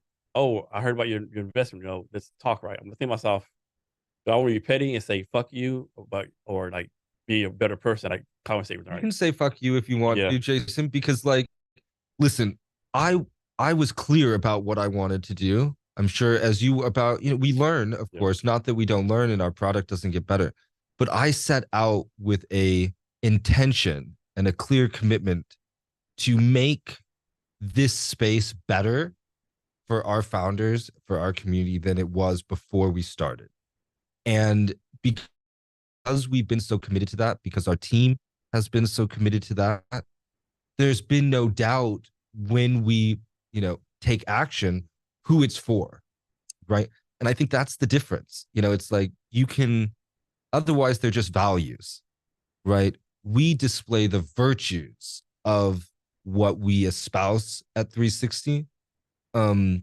And I think it really is the difference. Like, it's easy to invite people to a space. It's a different thing to create an experience that people want to come back to. Yeah. And so, I think great congratulations for raising that money, because it does just take one. And then you have now the ability to go back and say, well, who was just waiting? Who believed in me? For the social proof, yeah. Yeah, but just waiting for validation. We have a lead, what do you want to call it? Yeah, and who just wants to make money because somebody else, and now your valuation is going to be higher. Yeah. And you have to ask yourselves that. And I think that's why I stay away from big venture funds and big accelerator programs, incubator programs, because they're looking for the unicorn. Yeah. They're not looking for you, right? Yeah. Like if they're strategically saying, where can we return the money when we invest? And so and it's okay to say fuck you when people come back and make it so obvious. Yeah. That like, oh, I was just waiting to check up, follow up on you. Yeah. Really? Because we've scheduled 5 meetings. Yeah. I have 6 unanswered emails or where the case be, right? Yeah. So stick to your values on that. And I tried this out recently where I was just straight up with an investor that I wasn't interested in their money. And they circled back around with, I'm not sure if you were intentional about this or if you meant to do this, but like the fact that you told me that you don't need my money makes me want it more. Yeah. Sorry. Yeah.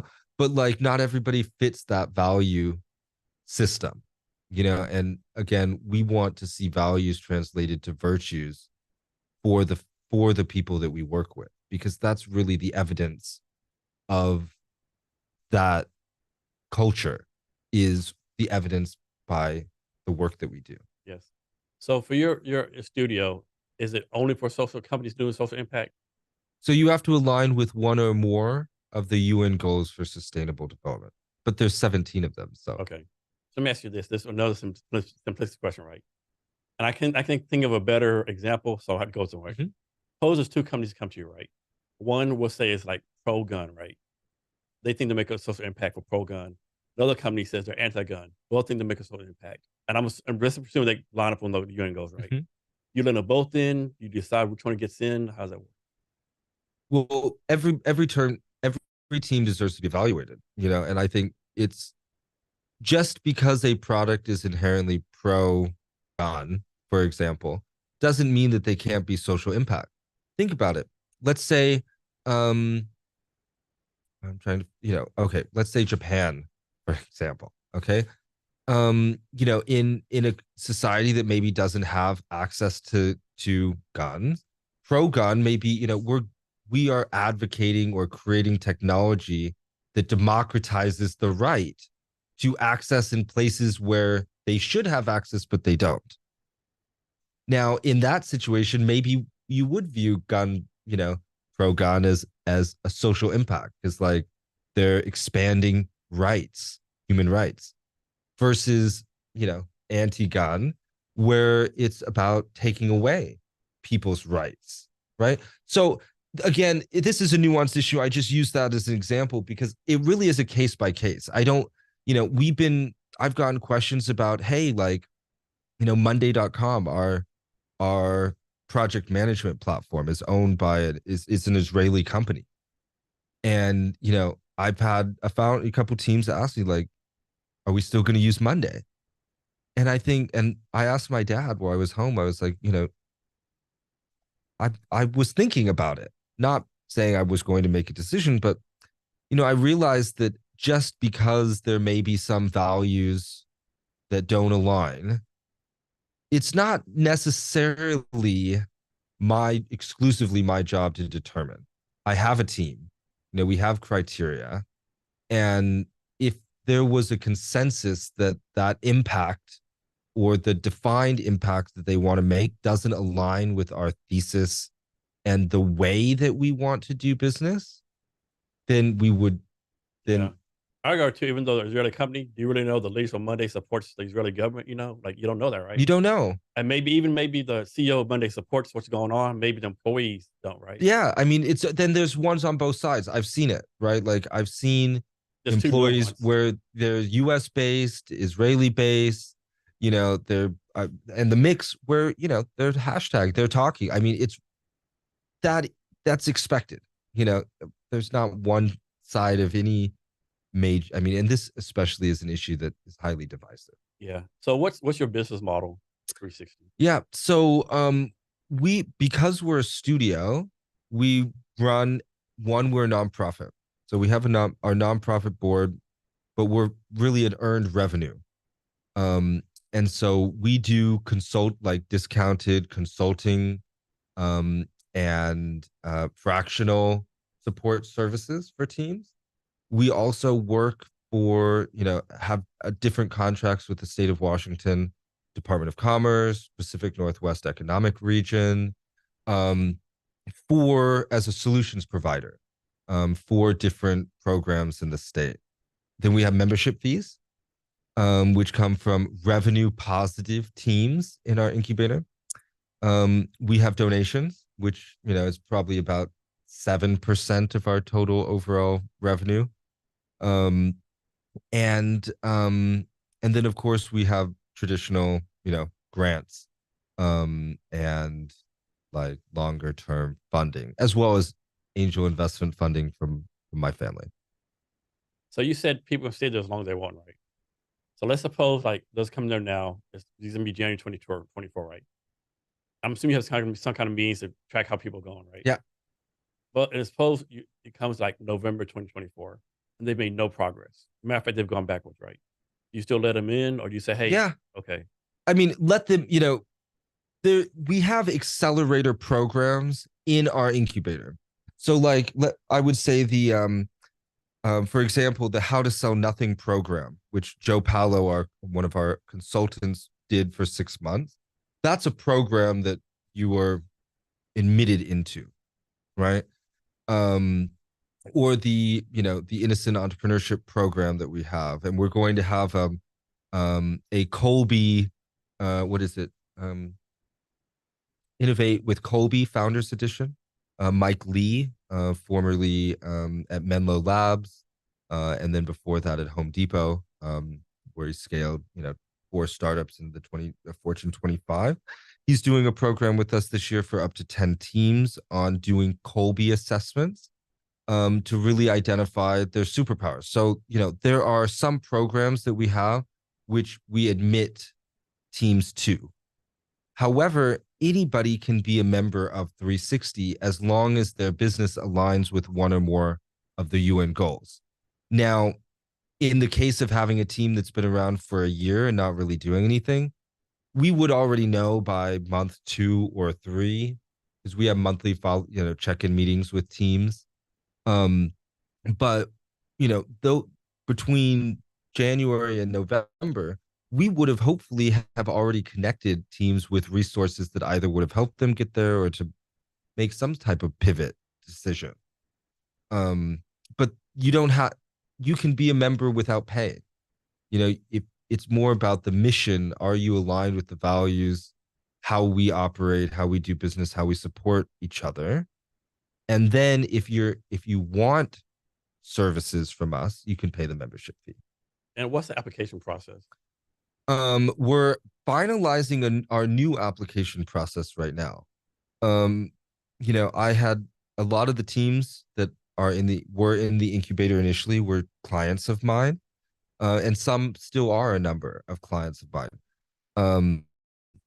But now, we have a pretty standard application.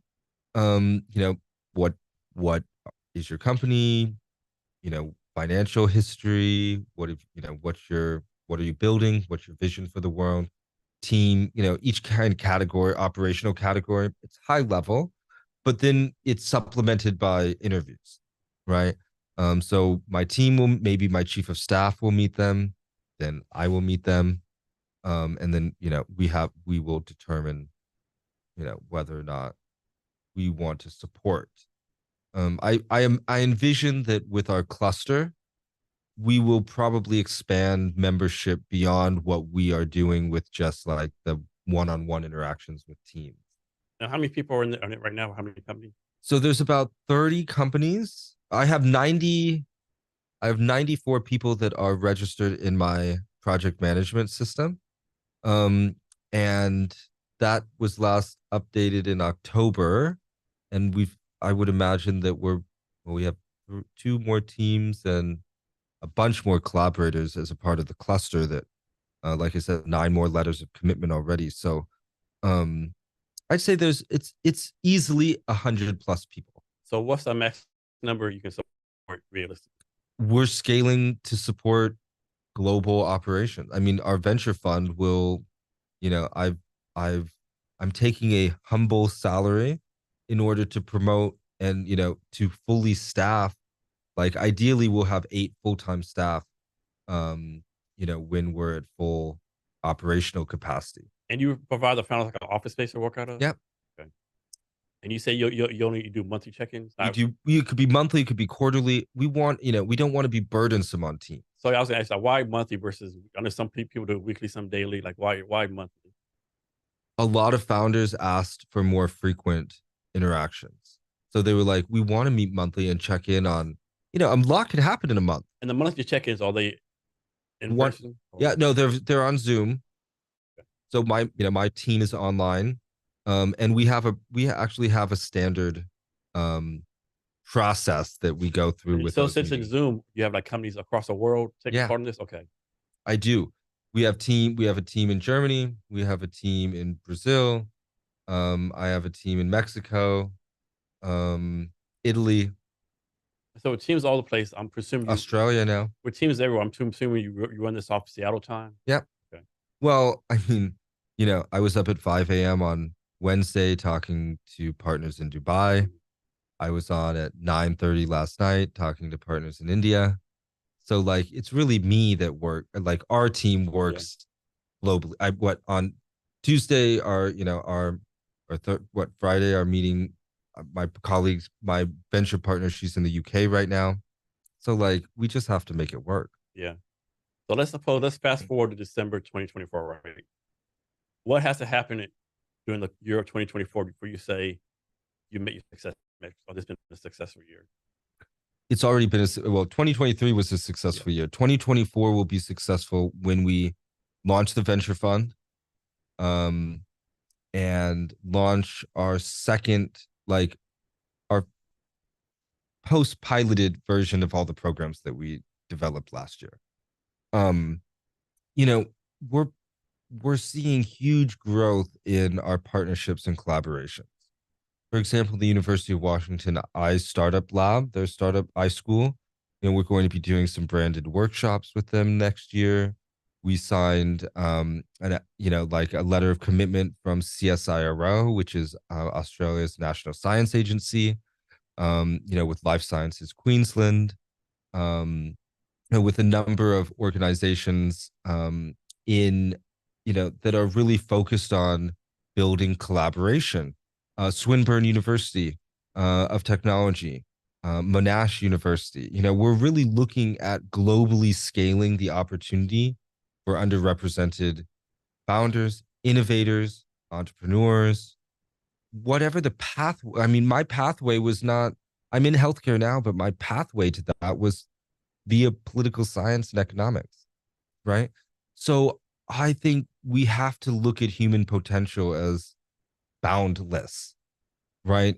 And if we can stimulate access or catalyze or create or make it easier for people that are connected to our community to innovate, that's success. And honestly, I couldn't be more thankful to our lawyers at Focal Law, Zoe Maddox and her entire team, for really being, and also the Washington State Microenterprise Association and Lisa Smith's team for being our first investors, right? I think had it not been for Focal and had it not been for the WSMA, other, like you just experienced with your investor, had you not had one piece fall, others may not have come and said, Yeah. okay, like you're validated, or, you've done it. And so what, to me, success is being able to continue to demonstrate the value that we're providing to the community. Okay. We're adding our partnerships reflect, like, the growth, the reach, impact of our programs reflect that we have been successful in scaling that model. So you already talked about the sum, but go into more detail. Like, suppose a company joins your studio in January 2024. What values or what should they expect from you or from your studio during their time there? You know, I would say the most valuable thing that they can expect is a trusted relationship, and mentorship. Um, what I heard recently from one of the teams that I work with is that people of color never get, or always have to pay for advice. Never get any free advice. And I think it's so true. Like, maybe we don't pay for it, but it comes with a cost, right? And I want to remove that burden for people of feeling like they can't share everything they need to get the feedback that they want, or that they have to worry about if this person's going to steal their idea, or who they're going to share it with. We interviewed 400 hours of founders last year. Our team did, for the development of our innocent entrepreneurship curriculum. Resoundingly, founders of color and other underrepresented founders told us that the most important thing that we could offer was that trusted mentorship and access to networks and communities. It wasn't even the money, because they can get the money if they are in those networks, right? And if they have those relationships where people are, you know, vying for them, imagine the power as an investor that, the managing partner of Techstars or Pioneer Square Labs, if he makes one phone call after he meets with the team to one of his partners and says, I think they not the right for us, but I believe they deserve an investment. Why can't we be doing that? You know, maybe they do, but I feel like we have a responsibility to build a platform around that. Because what I realize is some of the investors that really want to work with our teams don't even know that our teams exist, you know? Um, and the social impact money there's a lot of it. So how do you about this, right? How do you go about having those tough conversations with founders when they're doing stuff wrong or on the wrong path? We're still being like cooperative and mentorship, so to speak, right? Because some founders, like, they're delusional in the wrong type of way, right? Yeah. And how do you have those conversations? I deal with it a lot. I mean, it happens a lot. Not a lot. Fortunately, I have some great teams that have a great deal of self-awareness and are very experienced, more experienced than me. I think it really comes down to trust. Um, Founders that work with 360 trust that we have their best intentions in mind when we work with them. They believe that we are there to help them. And because of that, we're able to access parts of themselves that are left uncovered by working with other people, you know? And so I really think it comes down to the strength of the, you know, we take a lot of our own personal time with teams. Like last week I met with 4 of my interns after, on my own time after either brunch or, after work, giving time to people.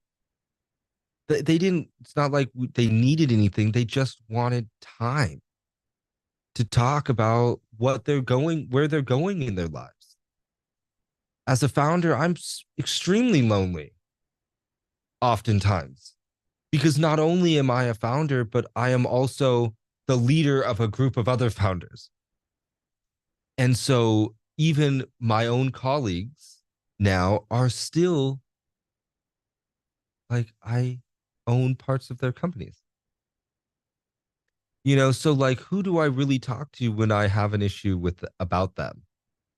You know, and so I have had to build my own network of advisors and mentors.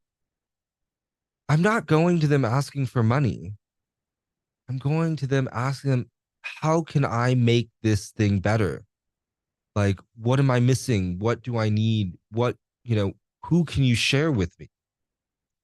Um, and I think that's the piece that has continued to put us on the right path forward. Do you see yourself expanding this model like to different cities? I do. This is a this is this is a model. Well, maybe you know. Let me just say, we're not reinventing the wheel here. We're basically the way I designed it was to be designed as an innovation cluster. Okay. Um, and what we're doing differently is how we're training people to interact with each other. We take the time, we built a whole curriculum about how to talk to a founder, right? Like, do you know their name? Do you know their business? Do you know what they do? Do you know what they're asking for? You know, like maybe you should know those things before you jump on a call with the founder who just spent 3 weeks preparing to have this conversation with you. Yeah, that's so frustrating, right? You see it all the time. It's yeah, it's pathetic. Yeah, It's criminal. it is. I mean, and think about how much time that person has robbed from that business who could have been investing their time in things that, or somebody that actually cared. That's the difference. We won't introduce you to them. We'll say, you know what, we're still trying to find the right, you know, alignment that will provide you with the success that you're trying to achieve. Our founder, I can tell you in the last 4 months, I probably had 2 or 3 founders say no to money from investors that they didn't want on their cap table because of how they've been treated by those people in the past. Can you talk some about the education things you do for your founders? Yeah, of course. I mean, besides providing, you know, like world-class education, you know, I think one of, you know, we do a lot of stuff around human-centered design. My chief of staff, Ed Parody, has a degree in human-centered design. I have numbers certifications and I teach it professionally. You know, we try and again, these things are, you know, we're not reinventing the wheel. The lean canvas, you know, the journey map. Yeah, these are things that have been done many times before. I think the difference is, you know, and I'm sure, well, I can probably speak for both of us here when I say we've both been in the same program where we've gone to workshops, accelerator programs that are just workshop after workshop, workshop. There's no workbook, there's no time for questions, and you leave that education without even anything in your hand. We will ensure that every activity, every engagement that you do with us at 360, you will leave something that you will be able to use for your business, whether it be updating your milestones, whether it be an updated value story map, whether it's, you know, one pagers or a commercial that we're working on for you, like it will be quality, you know, and I think that there's some to be said about that. So when a startup founder is thinking about reaching out to you, should they be at like a minimal level? Like should they be like past the idea stage to have MVP or like I guess like, what is too early for them to come reach out to you? My team will be mad if I don't say, not mad, but would be frustrated because yes, considering we're, you know, I personally started off any team that wanted to be a part, but I recognize that that's not the best use of our resources. So what I would say that teams are best aligned with us that are pre-seed through seed stage teams. So we know pre-seed, the definitions of pre-seed and seed have changed so Yeah, much in the last yeah. that I think it's just like, you know, up through their first round. right? So where we can provide the mentorship, the access to, like, I would say the number one thing that we excel at is global market access. Okay. um there we have a reach. Like, you want to go to Australia, I've got contacts who will build you and develop your pathway to open a new market in 12 months. Okay, you want to go to Taiwan, we can make that happen, right? Want to go to India, Canada, like, we have programs and pathways and relationships that we've built to help companies enter new markets like that. Okay, but I would still say you have to have an idea, and you probably have to have at least an idea of how it's going to work. Because we can build, I mean, no code stuff now. We could, build Easy to build stuff. MVP diagrams. Yeah. Just show me your wireframe, and we can build it. So, I would say that if you already have an established network, and you're coming to us to close out a round, or to add to your accolades of programs that you've been accepted to, it's not a good fit. And I would say you have to be comfortable with being a little bit disruptive. Like, we didn't get here by accepting the status quo. There's a lot of other founders, a lot of other leaders, even in this community, in the Seattle area, who are not, no, who could use their position of power to advocate more for the voices that are still yet to be represented. And I think that's evidenced by, like, think about, who's getting these recognitions and awards. About stuff like GeekWire, stuff like that. Yeah. Yeah. I mean, like, I was nominated for and I didn't even know that I was. So I was nominated for the Uncommon Thinkers. Seems like they have a pretty diverse group. But their other awards, I wonder, like, are so I don't have much to say about that, any specific one, but I'm saying that I think there are certainly things that we both go to where we're like, maybe we've seen them get this before, or like they just got that. And, it makes us think, like, who's judging, who's nominated, who's in charge, because that's really where the decisions are made. Yeah, my career in GeekWire has always been like, they're always like, once you raise like a $10 million fund, then they get on your radar. Oh right? yeah, Like, who's out there for like founders who need $25,000? they're not struggling, right? There's nothing out there, yeah. GeekWire hasn't yet done a on me. They've done a ton of stuff on Techstars and all their teams. Yeah. Yet, I was a little surprised to hear that some of their teams formed just a couple months before applying to the program. So I wonder, like, UW is no problem. UW is, so apparently, I guess they are very aligned, and seem to be doing a lot of work with what is it? Pack Ventures. I'm sure you've been to several of those events as well. Okay. Should we pause for a second? No. Okay. No. Yeah. Where they've been to a couple of those events as well, where it's like, only, there's a lot of other venture capitalists in the UW ecosystem. There's a lot of other incubators in the UW ecosystem. And so I think, it's very, and I'll admit, there are people that don't like what we're doing, or feel competed with, and, or how we say what we're doing is, could be better. Yeah. That's okay. My criticism too is like a lot of these people, like, do we really need another HR recruiting app? Like, do we really need another, bicycles, or another incubator? Yeah. Do we need another last? It's like, yeah, it's like the same thing over and over again. Yeah. Right? They're recycling. And my thing too, like, is tech really solving big problems, right? Like, delivery apps are not a big problem, right? Like, last mile, you can walk, right? It's like, well, it is. Let me use an example of that last mile plug another team, Bob Technologies.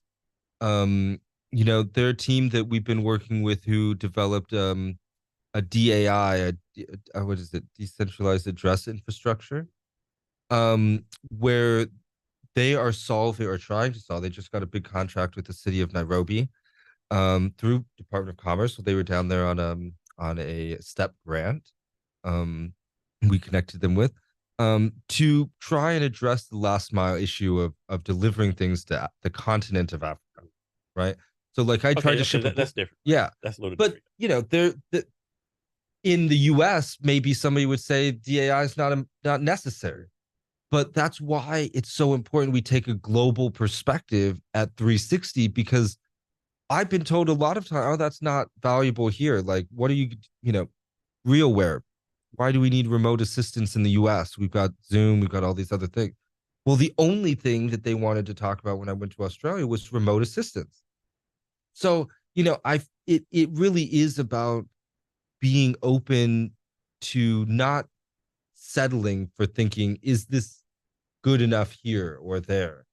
But like, I really want to know, does this add value? And maybe it doesn't here, but I feel like it's important for us to continue to look, and it has to be new. Like we've already said it. I'm so bored with AI.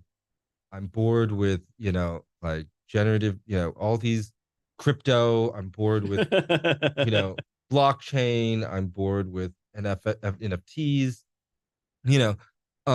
Because it's like those are. I don't think they're adding much value. You know, and certainly a lot of the companies that we see around that are getting investment aren't even going to be around in a couple years. They don't even tend to be CEOs of their company, or build something that actually becomes like known. And that's a real shame, because it's the Adam Newmans that are getting those checks in front of. God. We want to go to that, but next, how do you help your companies or founders with the process of customer discovery? Again, it comes down to, we have to help them ask good questions. We get a lot of founders, I think, that sometimes come and like think they've already solved the problem too. Like, we've got this great solution. Then they go out and they have to, ask questions, and it makes them really question whether or not, and that's the whole point, right? Is to question whether or not their product is worthwhile. So I think we start by taking a really deep dive into looking at the questions they're asking. What do you want to know about the customer? Somebody that I'm really impressed with for customer discovery is actually Alan Gonzalez. Yeah, Alan Gonzalez, like he showed me his country plan. Like, dude, like I told him you should be like teaching this like some kind of like startup incubator or something, right? His shit is like so detailed. Yeah, I told him a little too detailed. Yeah. Like I won't give away too much of his model, but I wouldn't necessarily say we need to categorize quite as deeply. But the process of getting there was fascinating. I went to, I'm one of an advisor for them, and actually two of my teams have been customers with Alan, Litmus and I found my Plausible. developer using Alan. Okay, so there you go. So I've been a big supporter, and I think the cool thing is, really doing the persona development. We do that too. I want my teams to know what is the customer segments and the personas, their buying behaviors, so that when we're developing question sets for them, like for example, working with a company, Connect My Variant, Dr. Shirts, I've been trying to develop out this program for oncologists or for genetic cancer care, going to breast reconstructive surgeons, other types of doctors that interact with cancer patients with cancer. And we've had to ask, like, okay, doctors, like, what value do you want to see out of some type of program that would help enhance patient care, versus a family that says, like, what type of information do you expect to get when you go to a doctor for cancer treatment? And then a family member that might be like, what information would be helpful for you to know where to direct your loved one that's looking for information? So really understanding those different roles, the different jobs to be done, and the personas of those, you know, customer segments helps us really partner with those teams to ask the right questions. And then LinkedIn. Oh yeah, yeah, Like, there's no place better than to find. yeah. So looking forward, right? So obviously all the companies or startups in your studio, obviously you believe in all of them because you let them in, right? And let's say look in the future, you raise a $100 million fund. Like, how are you going to decide who to invest in, right? Like, like let's say you have 100 companies there. But obviously, you can't invest money in all 100 companies. I wouldn't Why think. not? I mean, you're gonna have I mean, even if you raise $100 million fund, like unless you just invest like $1 million. I mean, I don't know. Maybe Well, you do. I'll start by saying I'd invest money in all of the teams that 360 has in our portfolio right now. Okay. Um, and I intend to make investments in at least half of those teams. Okay. Is Um, it like a minimum level investment you're thinking about making, or like is that this a was range? interesting. I've been thinking hard about this minimum, right? And we've had a number of conversations with our team portfolio teams, portcos. Um, and one conversation really struck me. We had teams when we were saying, okay, we would like to help. We'd like you to start structuring what your investments you'd like. What your ask is for quarter one. And they've been coming back and saying, well, do we have to take all of the money at once? Can we take 25,000 and 50,000? I mean, that's a big challenge, right? A lot of founders like, I just need 100,000, and Mm-hmm. well, we only invest 1 million, right? Yeah. I don't need 1 million. I'll take 1 million, but like I don't want to take 1 million because of the cap implications, all that kind of stuff, right? Yeah. So we avoid that completely. Teams, like, yes, we may at sometimes tell teams they need to take more money because we say, hey, we need to see you get this level of resources to get to this number count, or maybe it's like, sales, like we just need to be hitting the numbers. So we're saying, yeah, we're going to give you a little bit more to make sure that you hit these, de-risk maybe in some ways. Um, but I don't necessarily think that, you know, the, the government, we're looking to do an SBIC fund as well, which is a government matched investment fund. Lot of red tape, lots of red and green coded letters. like but they will match the funds that we get up to 175 million. And two funds, so actually up to 350 million. A lot of qualifications, but this is our target. I mean, this is my goal, right? So and with that, they told us, don't worry about your first fund. They said, honestly, we don't expect your first fund to return anything. And they said, we're looking at how quickly can you structure deals and get them out the door. I'm like, oh, shit, I don't even like this first round. I can just, it doesn't even matter, right? Like Yeah. with 10 million, they're not looking for us to make money. And actually, most people on their first fund don't. So they're just looking for us to practice structuring deals. My hope is I can get as many deals out the door with that first fund as possible. And you're looking like, dude, when you invest, you can think about getting like a safe note, convertible note, like an actual equity price for Yeah, them. so we're investing using a redeemable warrant. Okay. Okay. Oh, okay. So you're going to be able to, so our mission when we set out was not to take equity from any team that we invested in. So we provide teams with 5 years to return the equity at a 3x return. And they have 5 years to return that. They can't start paying until month 13. But in month 1 through 12, we partner them or we put each one of those founders into our sales, how to sell nothing program. So they have really weekly touch points on some of those milestones in that first year of development before they may be pre-revenue or pre-net, where we're really providing them with the tools and resources to start returning that money starting month 13. Then they have 4 years to pay down the rest of that investment, with the hope being that after 5 years, we hold no equity in the teams that we invested in. So you kind of answered this already, but we talked about the minimum to get in. When is the company too far along to get into your studio? Maybe if you're like, if you've already raised 5 million, you're probably a little, maybe 10.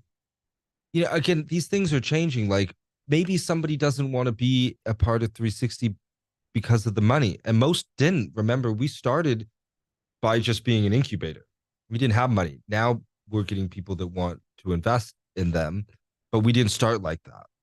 And so I want to keep it like that. I want people to come to us for the community and hope that maybe we will get, Oniva, for example. They were a team in our portfolio. She'd raised $8 million, yet is still coming back to utilize our network because of the introductions, the opportunities, between the Masters Fund and 360. We brought Oniva up twice this year.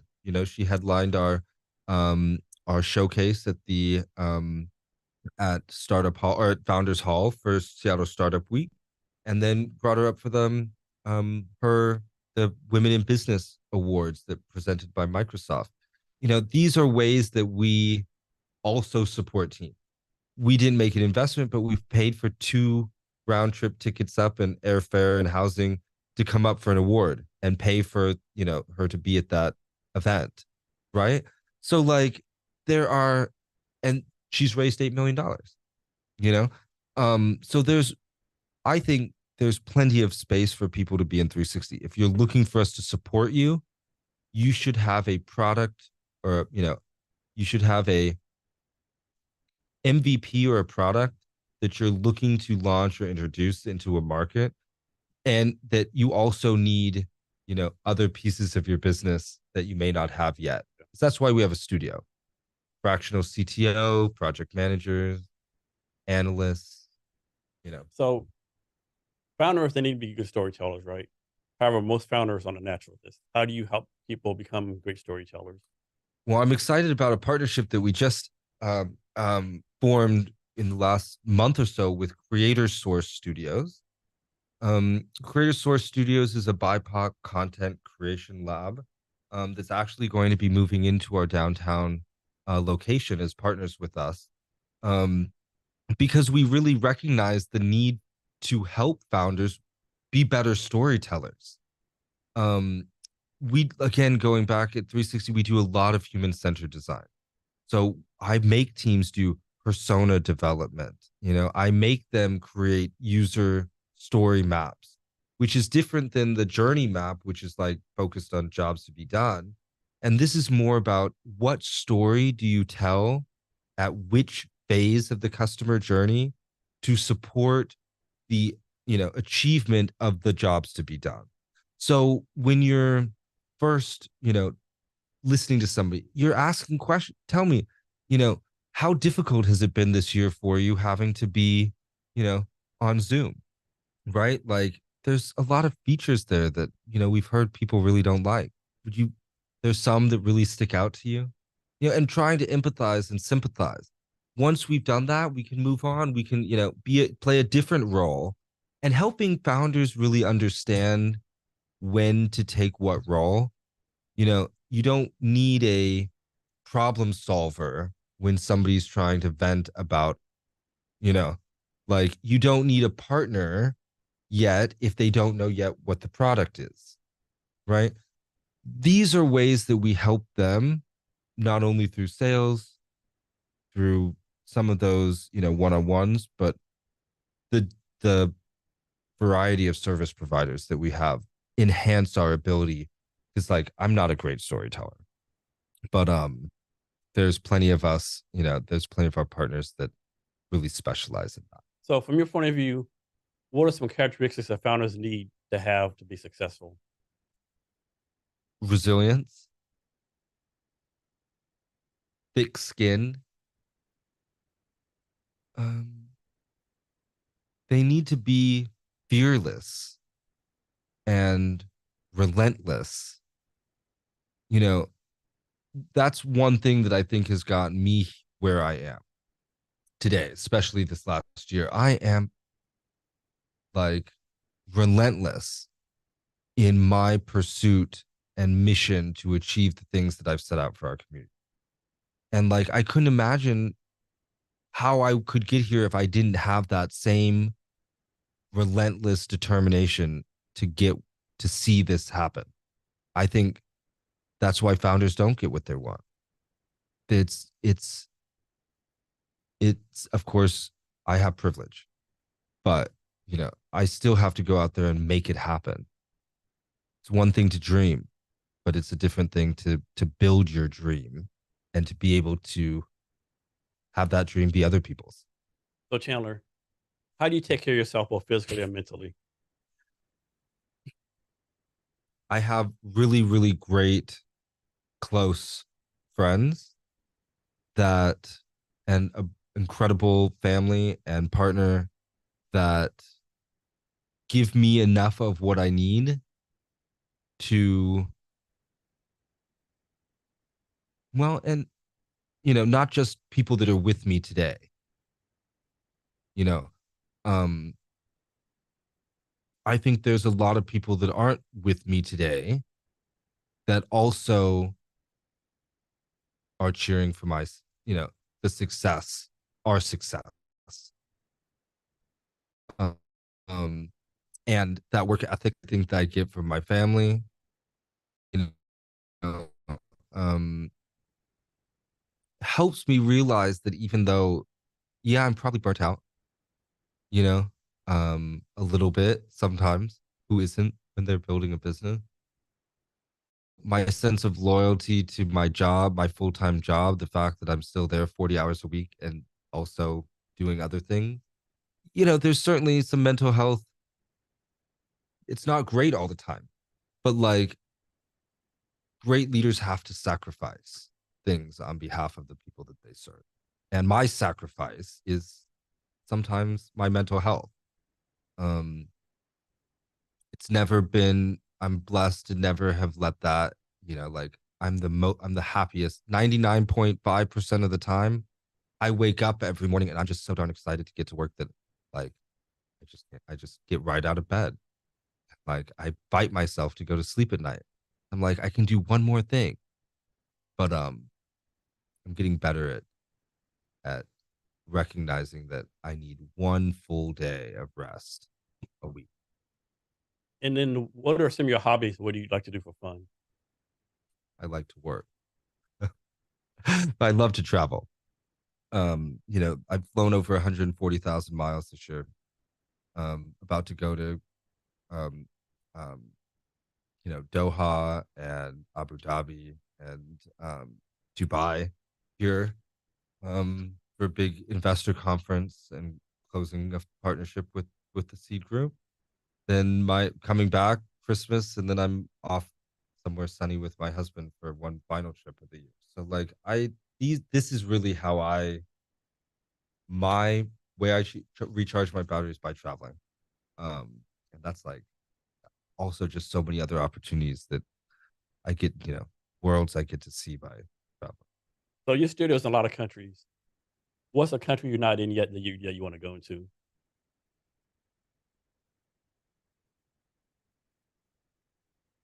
That's a hard question. Well, I would love to be in Taiwan, or Mexico. I seen a lot of innovation in Taiwan. Actually, my husband's father invented the OLED, the OLED. And so, like hearing the stories of all the technology development and, the chip manufacturing and, I still think they're coming here to look for innovation programs and like, incubated founders institutes now in Taiwan.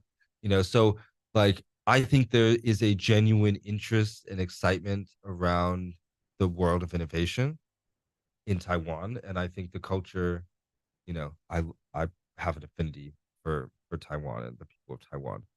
Um, but then Mexico too.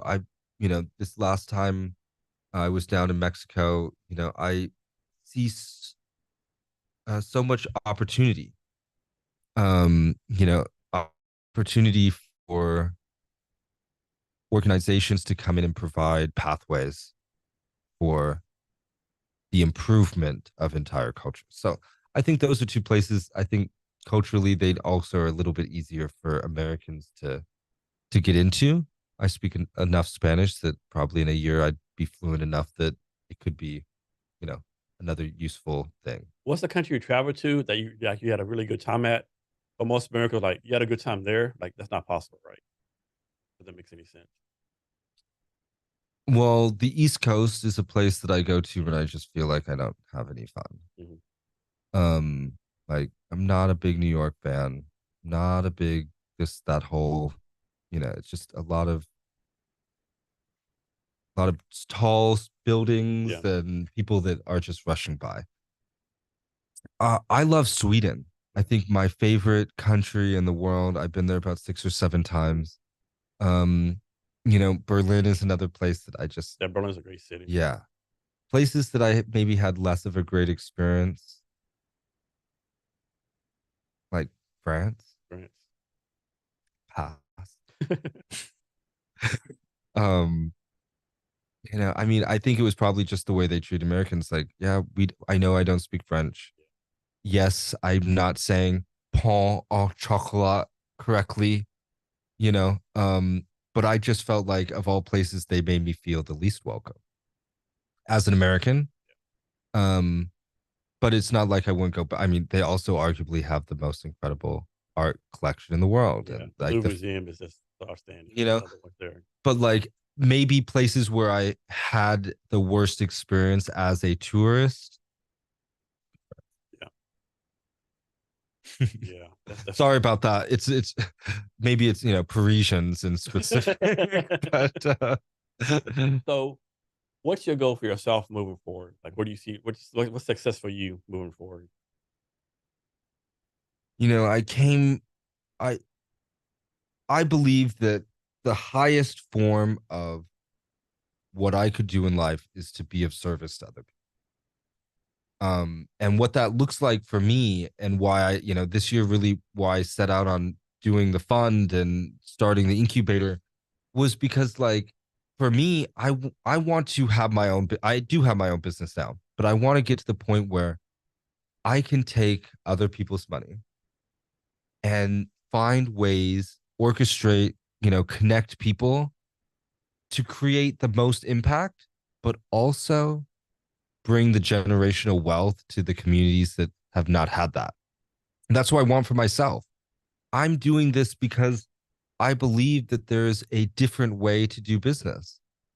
I will never be satisfied with where I am, personally, like not necessarily what I've done, but with how much I have left to learn. I hope that this opportunity provides me with a pathway where I can continue learning the rest of my life and hopefully along the way bring impact to as many people as possible. Here's one for you. What's going to have to happen for you to quit your full time job? I made a commitment this year actually. Um, and so I applied for the Economic Development Administration's a fellowship for was the Economic Recovery Corps Fellowship.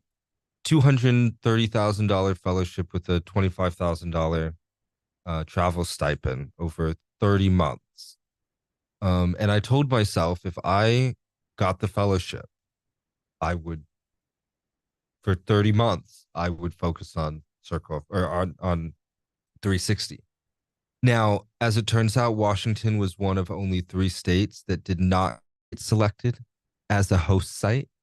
So I got a notification that there were no programs to pair me with in my region.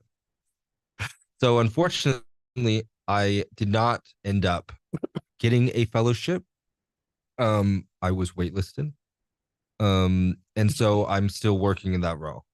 So but I told my boss yesterday, I won't be here in 12 to 18 months.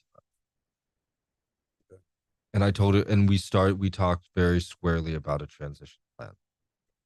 Because like I could do more if I did this full time too. We were revenue positive this year and I worked full time. I could only imagine if I did this all the time, it would be. But again, these are choices that I don't know if I'm quite ready to give up my other thing, even though everybody tells me I should be. So for the people, for your fund, for your studio, the people you hired, interns, the chief of staff, all these kind of people you hired, what kind of qualities do you look in for these people when you hire them to bring them on? What values, qualities, virtues, whatever you want to call them. Yeah. I look for a little bit of a sense of like a little bit of a dreamer. Everybody that is on our team has described to me a vision of a future that doesn't yet exist. You have to be coachable. And you have to be willing to say, I take ownership for the things that I want to contribute. And maybe I don't know how to do those things yet, but like once I take responsibility, I will figure it out. Right now, until 3 months ago, all of my team were volunteers. All my entrepreneurs and residents, all my team, maybe 5 months ago. And we're now getting to the point where we can pay. Like I pay 2 or 3 people now part time. And so seeing what things in them, I would say they never once have asked about what they needed. I actually get annoyed at one of my entrepreneurs in residence. Brian, if you're out there listening, I'm going to give you a shout out here because I actually have to annoy him to send me invoices. Like, dude, I want to pay you. And it's not first of mind for these folks. So that's really, you don't have to have a specific talent or treasure. I want people that are committed to doing what it takes to create a different world. With me now are ones that have been with me for a while too, because they have that same dream. Maybe we're all a little bit dreamers, because we could sit around and talk about how the way the world should be forever. The follow-up question might be a tougher one, but like, what does someone have to do or not do for you say, hey, Billy Bob or Mary Jane, this ain't working out right. We hired you, the values match, but now we're going a different direction. How do you approach those kind of things, those conversations? I had a conversation like that recently. I mean, I'm okay with it. you know, I'm the top. I had a boss once. But so many people are not, unfortunately. Yeah, no, I know. I had a boss once, and I actually let my project manager go. We couple not on 360 from another team a couple months ago. And I had a boss. She's cold. It was cold, but actually, I don't think it's as cold as it sounds. She would bring people into the office on Friday at 4 o'clock, and she'd say, "Just wanted to let you know that today was your last day, and we just want to give you an opportunity before other people start clocking out and things to get your stuff. We'll pay you through the end of the day, but that was it. They can't argue. You've already terminated them. It's already done. That washes that will. What? Yeah. Fire people for every reason you want to. That's how I fire people. Not everybody, of course. I mean, I wouldn't fire my assistant like that, but like, or how I do with partners. Like it's, just want to let you know this isn't working out, and it's better to let you know now than give you another few months to figure it out. Like wasting everybody's time. Yeah. And one thing like people don't realize, like everyone knows you should let the people go, right?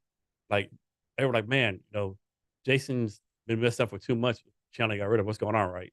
Yeah. And then it starts to be it starts to make you look bad as Yeah. a leader. Yeah. Like, Exactly. why, they're like, why are we holding on to this person? Yeah. You got to cut it quick because they're and I think I'm sure I was listening to this. Who was it? Kevin O'Leary. You've got to cut it because it's like a disease, dude. It is. It spreads. It is. One person that's complaining about management to another, to the customers, to the clients, to your business. And then you're like, whoa, like, who started this? Yeah. So you got to get rid of them quick. And no hard feelings, but it's not. But as always, I can't fire Jason. It's his birthday or it's Christmas or this or this. And next thing you know, Jason's been there for 3 months and people looking you sideways like, man, what's going on here, right? And like Jason gets away with it, and all your good employees start performing the lowest standard. Yeah. Well, that's why you always have to have a high standard, right? And I think my team is aware, I'll call them out, like, or they'll call me out, like, we need, really need your attention on this. But I think people have a pretty good internal sense themselves, even if they don't. They know. They know. They know. They know. They know. So it sometimes just takes like, I'm not gonna fire you, but I will make you hold your commitments, and whether you choose to do that or not will be the determination of whether you stay. So this might be a tough one for you, or maybe not, but can you highlight 2 or 3 of your companies or studio that you're really like proud of or like really doing impressive work? Yeah, so many. Oh my goodness. Um, let's see. Litmus, industrial, digitizing industrial log sheets for manufacturing petrochemical. One of my newest partners just signed a JV with him and Madhu Verma, B Team Labs. I would say Medado Health. Medado Health is a consent management platform for healthcare for patients to choose and control access to health information that they decide. Let's see, PedTrack. They're creating a pedal pulse monitor that will for lower extremities or that will monitor pulse, temperature, quality. There's so many. Community Circle. They're building an application to improve or decrease shelter fragmentation in metropolitan areas. Community Collaboratory is out there creating a localized neighborhood strategy for community and mutual aid to individuals that need support. Let me think, a couple more. I don't want to forget anybody. It's like, Oh, that's good. So here's another question for you. What's a company in there that's like you believe what they're doing good work, but you're like, man, like this might be some year 2200 stuff. I don't know if it's realistic in 2023. You understand the concept, but science is not there yet. It's like kind of like a moonshot, so to speak, right? that's my team. Honestly, like V Team Labs Technologies, we're getting in the DigiLens headset like next week. And I don't know if you've heard of the movie or the game, the video game Eliza, which is a mental health counselor, AI counselor, uses, haptic feedback and wearable. Well, it's a game, but I was like, let's build it. And then, I met Jeff Kent yesterday at the Foster Strategy Competition, and they're building a technology that pairs wearables and generative AI, which would be the perfect complement to the platform that we're building. But it's totally 2045. And what's the name of the company again? V Team Labs Technologies. So like, and DigiLens is the name of the platform. It was just the headset Argo was just launched at CES, Consumer Electronics Show, last year, and just hit the market for early developer, like in the last quarter. So we really are one of the first companies, organizations to get our hands on this wave length, industrial wearable technology. And it is futuristic. Like we're thinking, entertainment, healthcare, retail, all the different, but it's like not today. Okay. I have a note to talk about something called is it RealWear.com? Yeah, RealWear. Okay. Yeah, so RealWear is our wearable assisted reality headset partner. They're built in Vancouver, Washington, and they are an Android headset, basically on and voice controlled on your head. I would have brought it for you today, Jason, but my interns have it. And they're a little spoiled because I just bought them a drone, the RealWear headset, and I just spent $5,000 on a DigiLens headset for them all to do development on. So none of those things are currently with me. But they are they really are the future, I think, of wearable technology. Something that's like doesn't look like a geek when doofus when you put it on your head and have no punch a hole through a wall because you don't know where you are. I think this really is industry 4.0. So is there anything I should have asked that I haven't, or anything else you want to talk about? I mean, what I would love to just spend a little bit of time talking about is the venture fund. Because I want people to know why this is such an important part of our work. I didn't want to get into venture capital. I actually, if I could spend less time with the people that I'm now spending more time with, I would, because it's so transactional and it's not me, right? And so that's pushed me beyond where instead of just trying to be a venture capitalist that follows the norm, that fits the model, that is the, is the model BIPOC investor. It's not my thing. And I'm disappointed in a lot of the other Black BIPOC female investors that have taken their seats at the table and said, I've made it, and that's good enough. Without looking at the line of people behind them that they could be opening the doors for in their positions now. And so I think somebody has to do that. Somebody has to take that charge.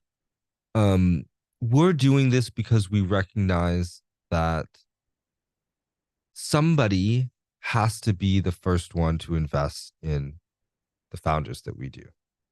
That by looking outside of the US, looking to Africa, looking to Australia, outside, we are able to find ways to make more impact with the same money.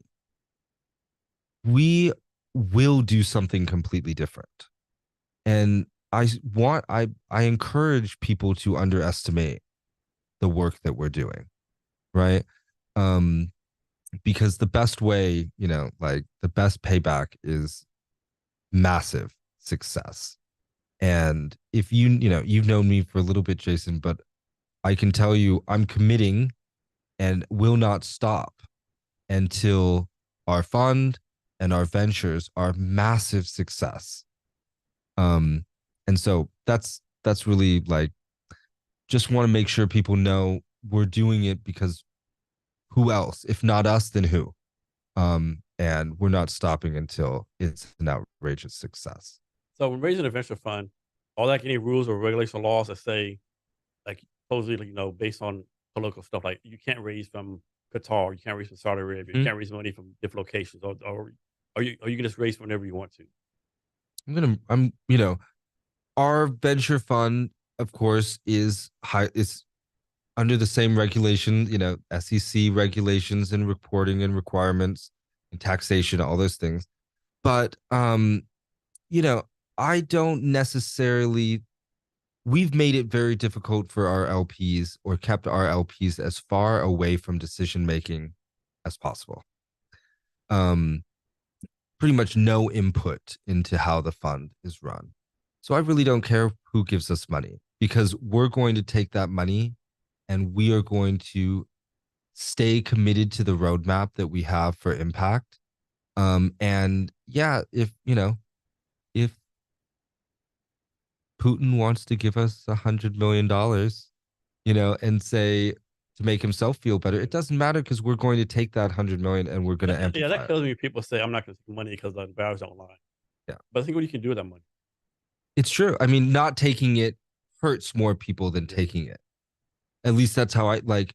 How could taking, $1 billion and feeding 50 million people, in sub-Saharan Africa, how does that hurt somebody more than rejecting their offer to help?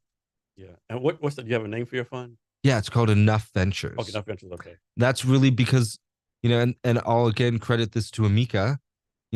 I really believed for a while that I was the right one to lead the fund as, managing director. And I am. But Amika took my vision of innocent entrepreneurship and innocent, ventures. And is she the managing director now? Or you still the managing director? I'm still the managing director, but Amika will be a core part of, and a partner and a core part of our vision. But he gave us this idea of, enough.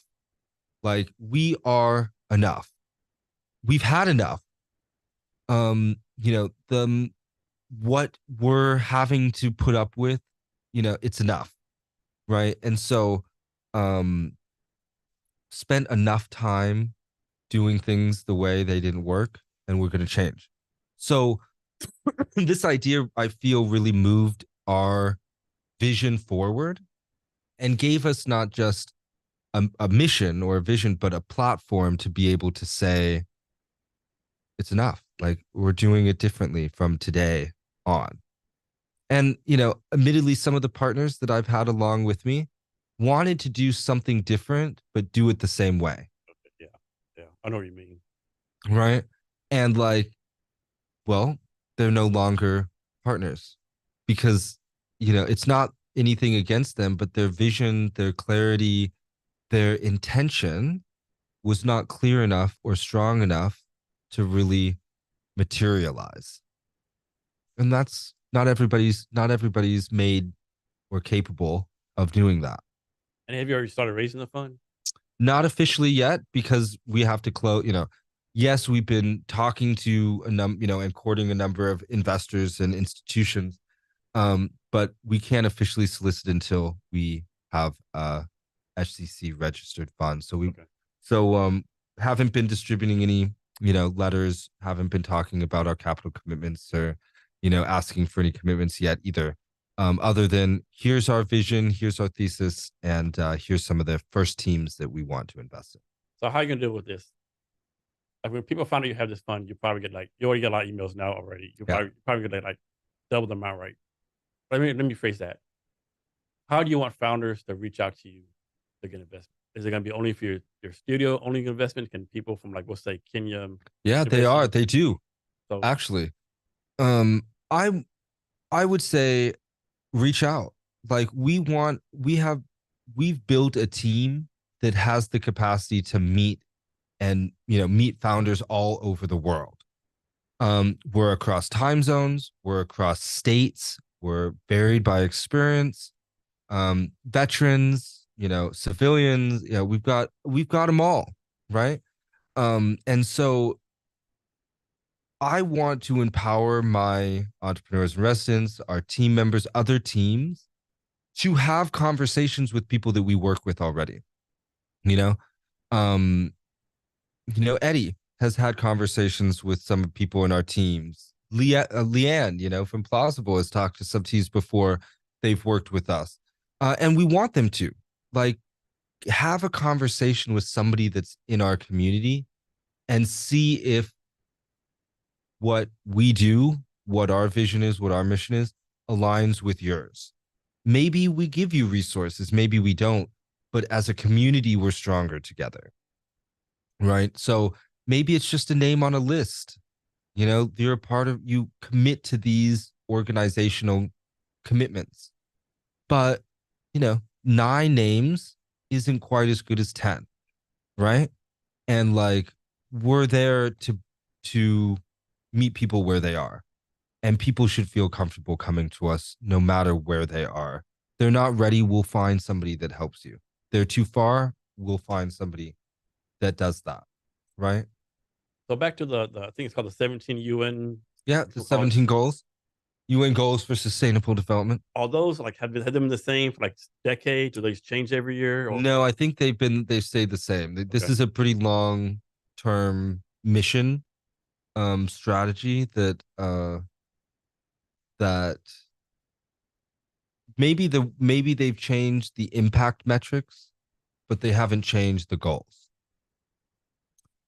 and like and so in order to get your student, they have to be that aligned with one of those things, right? Let's say be like a solid alignment can be kind of like gray, can it be like loosely aligned? We so like for example, Jiva Health, another one of the companies, and Sudhakar Kashik, the CEO, founder CEO, who used to run Verizon Wireless's incubator while he worked for them. You know, they have a great platform that's focused on mental health, youth mental health. They have a platform called Jiva Health. It's an app. You get on the App Store. Um, and yeah, like for example, you know, they fall under health and well-being, right? But it's also could be, you know, reduced inequalities, could be for the education or for access to healthcare. Um, you know, it could be a quality education, right? Like educating, partnering with, you know, academic institutions, schools, after school programs to talk about mental health, right? To let them know, like, hey, TikTok isn't the best place to get your, you know, mental health information.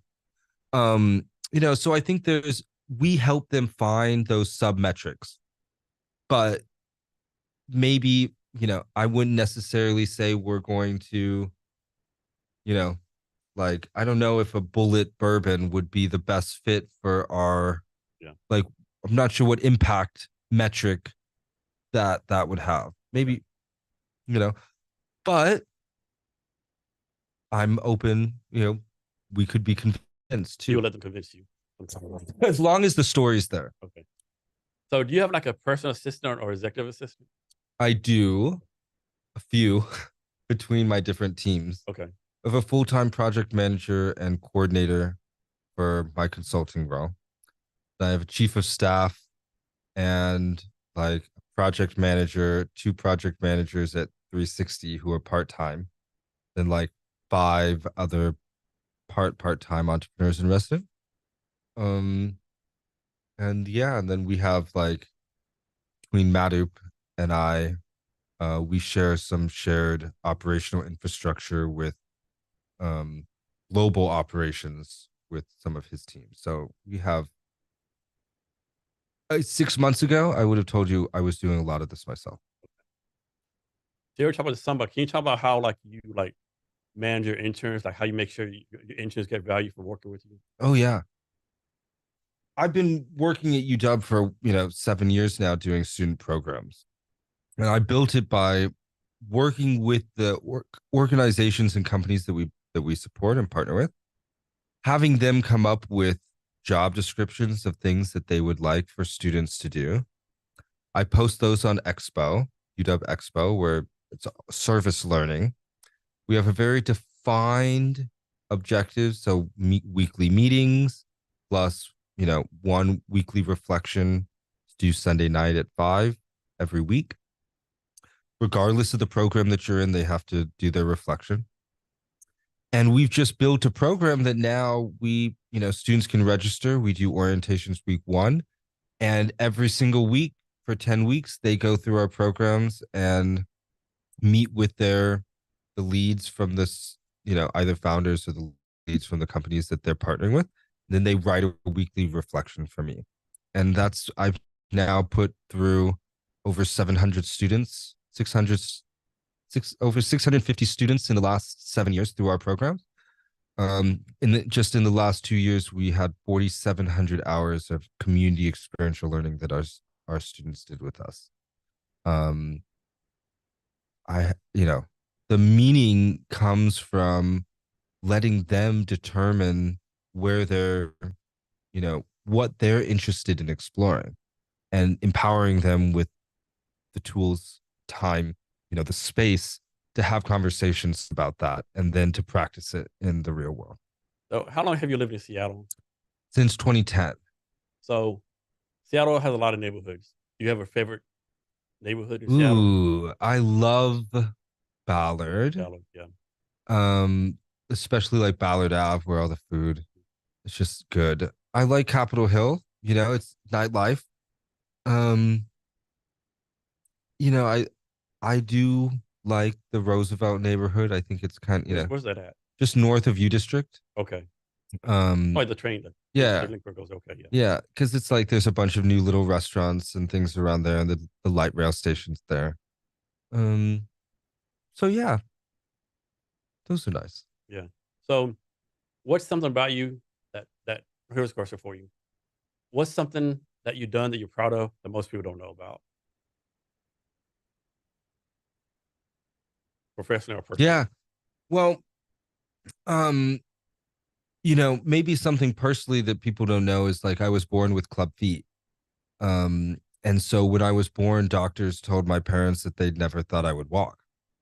Um, and I've always, I have all, one of the reasons I don't wear shorts or things is because I have, one of the symptoms is like having relatively underdeveloped calf muscle.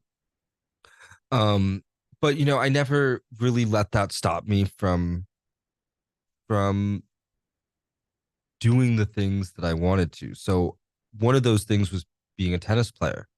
And for me, becoming a professional tennis coach, a high performance tennis coach, um, and having people see me in shorts, to me, I know I'd love to come up with something that's not personal but this for me, you know, I, most people don't know this about me. I don't, I'd say 99% of people may know, but have never seen, or like reacted, had a chance to really understand what that means. And I think it's so easy to judge other people by what we see on the outside. Um, and this is translated, I think, a lot to me, but the the experience of having this disability, this, you know, deformity, whatever it is, and then overcoming that to prove to not to anybody else, but to prove to myself that like pain is a part of the process. Like I have fixed ankles. So like I don't jump the same way as people do. Like basketball is not my game. But tennis for me was something that, yeah, like you have to love something enough for it to hurt. And for me, that was tennis, and it's always that little piece of me that reminds me like the choice could have been to stay in a wheelchair. The choice could have been to make excuses for not getting my body to the point that it could support itself, you know? And so I think there's always the choice to just stay in bed. There's always the choice, like my parents would say, to stay in the tub, right? That's what I used to do as a kid, just stay in the tub and knock it out. But, you know, you will never know how far you can go until you push yourself through probably a pretty decent amount of pain.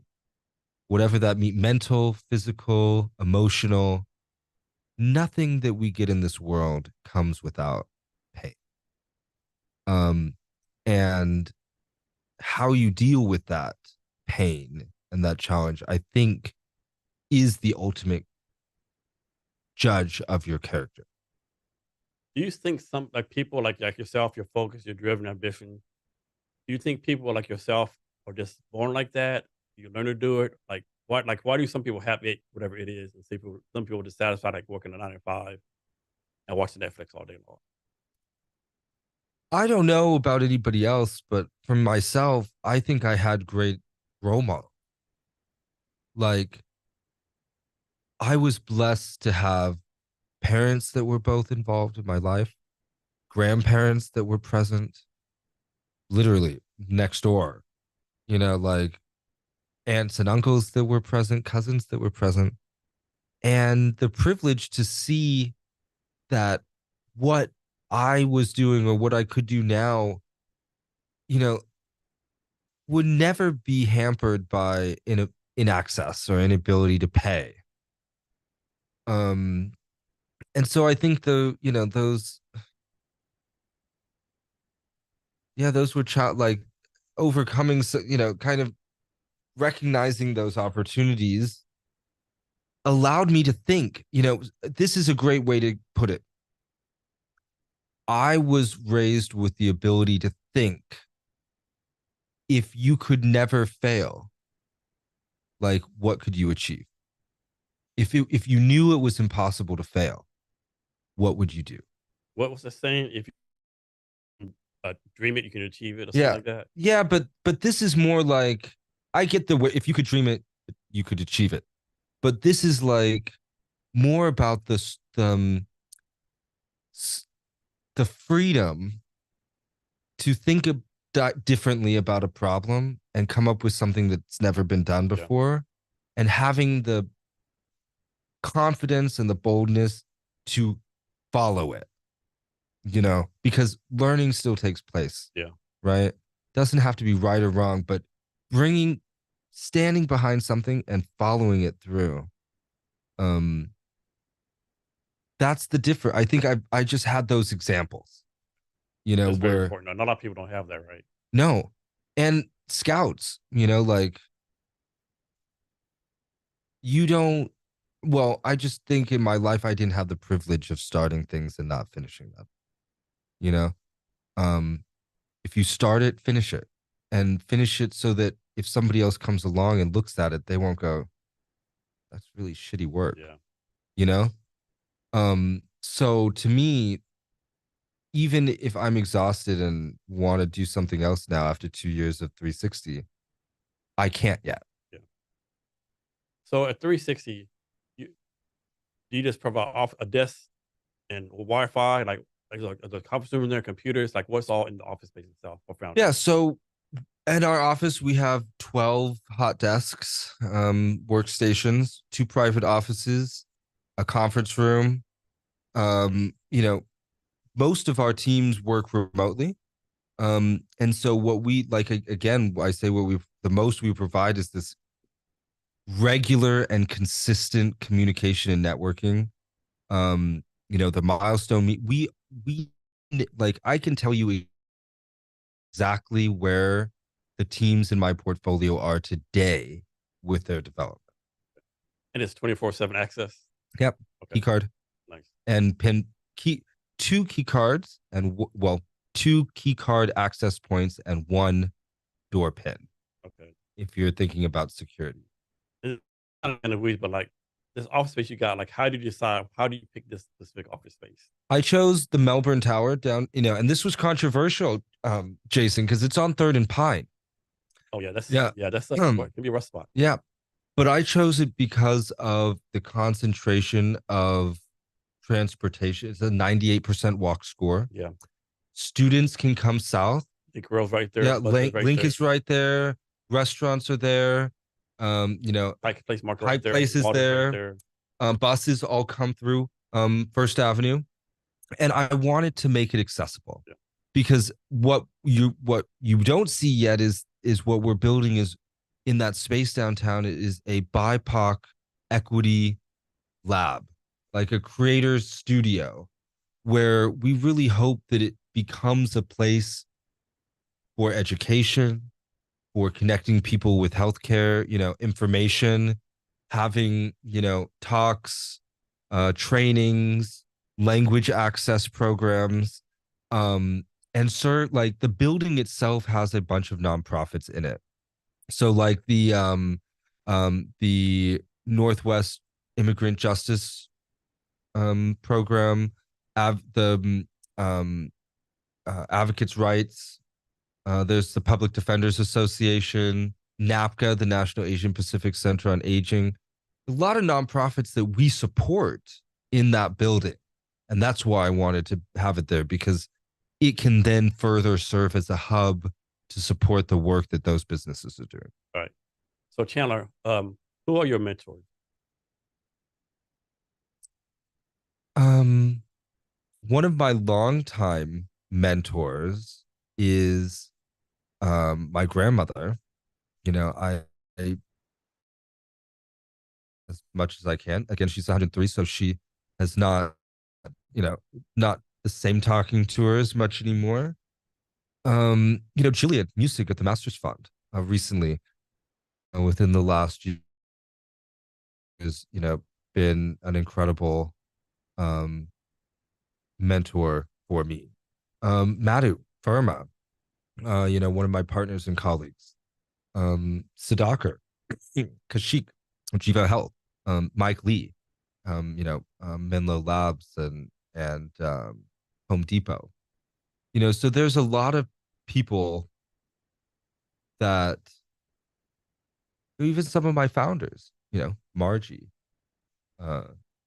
Carol, Aaron Flaster from Community Collaboratory. I believe that I can learn something from anybody, but there are some people who have elevated the way I look at things this year and pushed me and challenged me to think about things beyond the capacity that I've had for them before. And so everybody that I named in that last group have given me a piece of that perspective that's gotten to me where I am today. Right. So use of the follow-up question is like, who are you mentoring? Also, you're mentoring a lot of people, right? So I'll rephrase it like, who are you mentoring that's not like in your studio, not a founder, like someone you mentored like outside the scope of you usually do? I have some students. One student I worked with at the University of Washington, name's Alan. Chris, probably. He's in our community. Chris Ponsheim. He's in our community, but certainly, he reached out to me specifically just to be a mentor on LinkedIn 9 months ago. And, we went out last night and he was just reflecting on like, I can't believe that this 9 months, like we're here. And so excited about the future. I have a lot of people like that. And just for, the sake of, I don't know if people necessarily want to even, hint at maybe who some of those other people are that I work with, but I'd say I work with 5 or 6 people on a consistent monthly basis. And it's just like this, it's just talking about, sometimes I help them write letters of recommendation or, I've been this last week, I helped 3 students write their personal statements for their graduate program. One started at graduate school and hates it. And it's like, why did I come here? So like, yeah, Jason, and honestly, those are the things that really take the time, like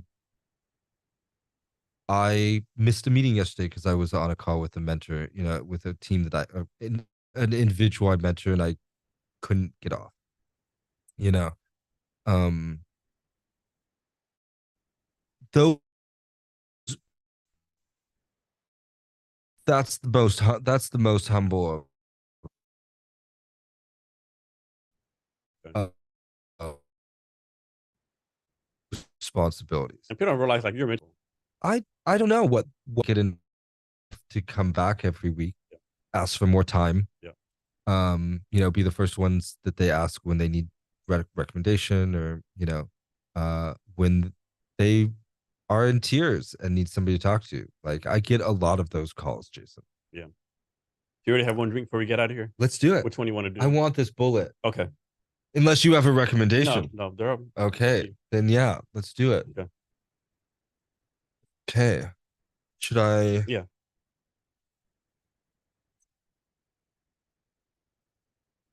Thank you, good sir. Yeah. That's good. Okay. Yeah, I think that's good. Well, I am a whiskey fan, a bourbon. Do you have a favorite? Not really. I mean, Bullets a go to. I like Buffalo Trace. Well, I like Buffalo Trace too. Yeah, I mean, so about 2 months ago, maybe 4 months ago, I went on a bourbon bit. I bought like 14 bottles of bourbon. Wow. I just like try different ones, This one's pretty good. This is actually the most expensive one, Frank August. Ooh. This was like $100, but it's really, really tasty. This one, I bought, I guess it's a Texas. It's blah at best. It's Yeah. just not that good. Of course, like it's a Woodinville.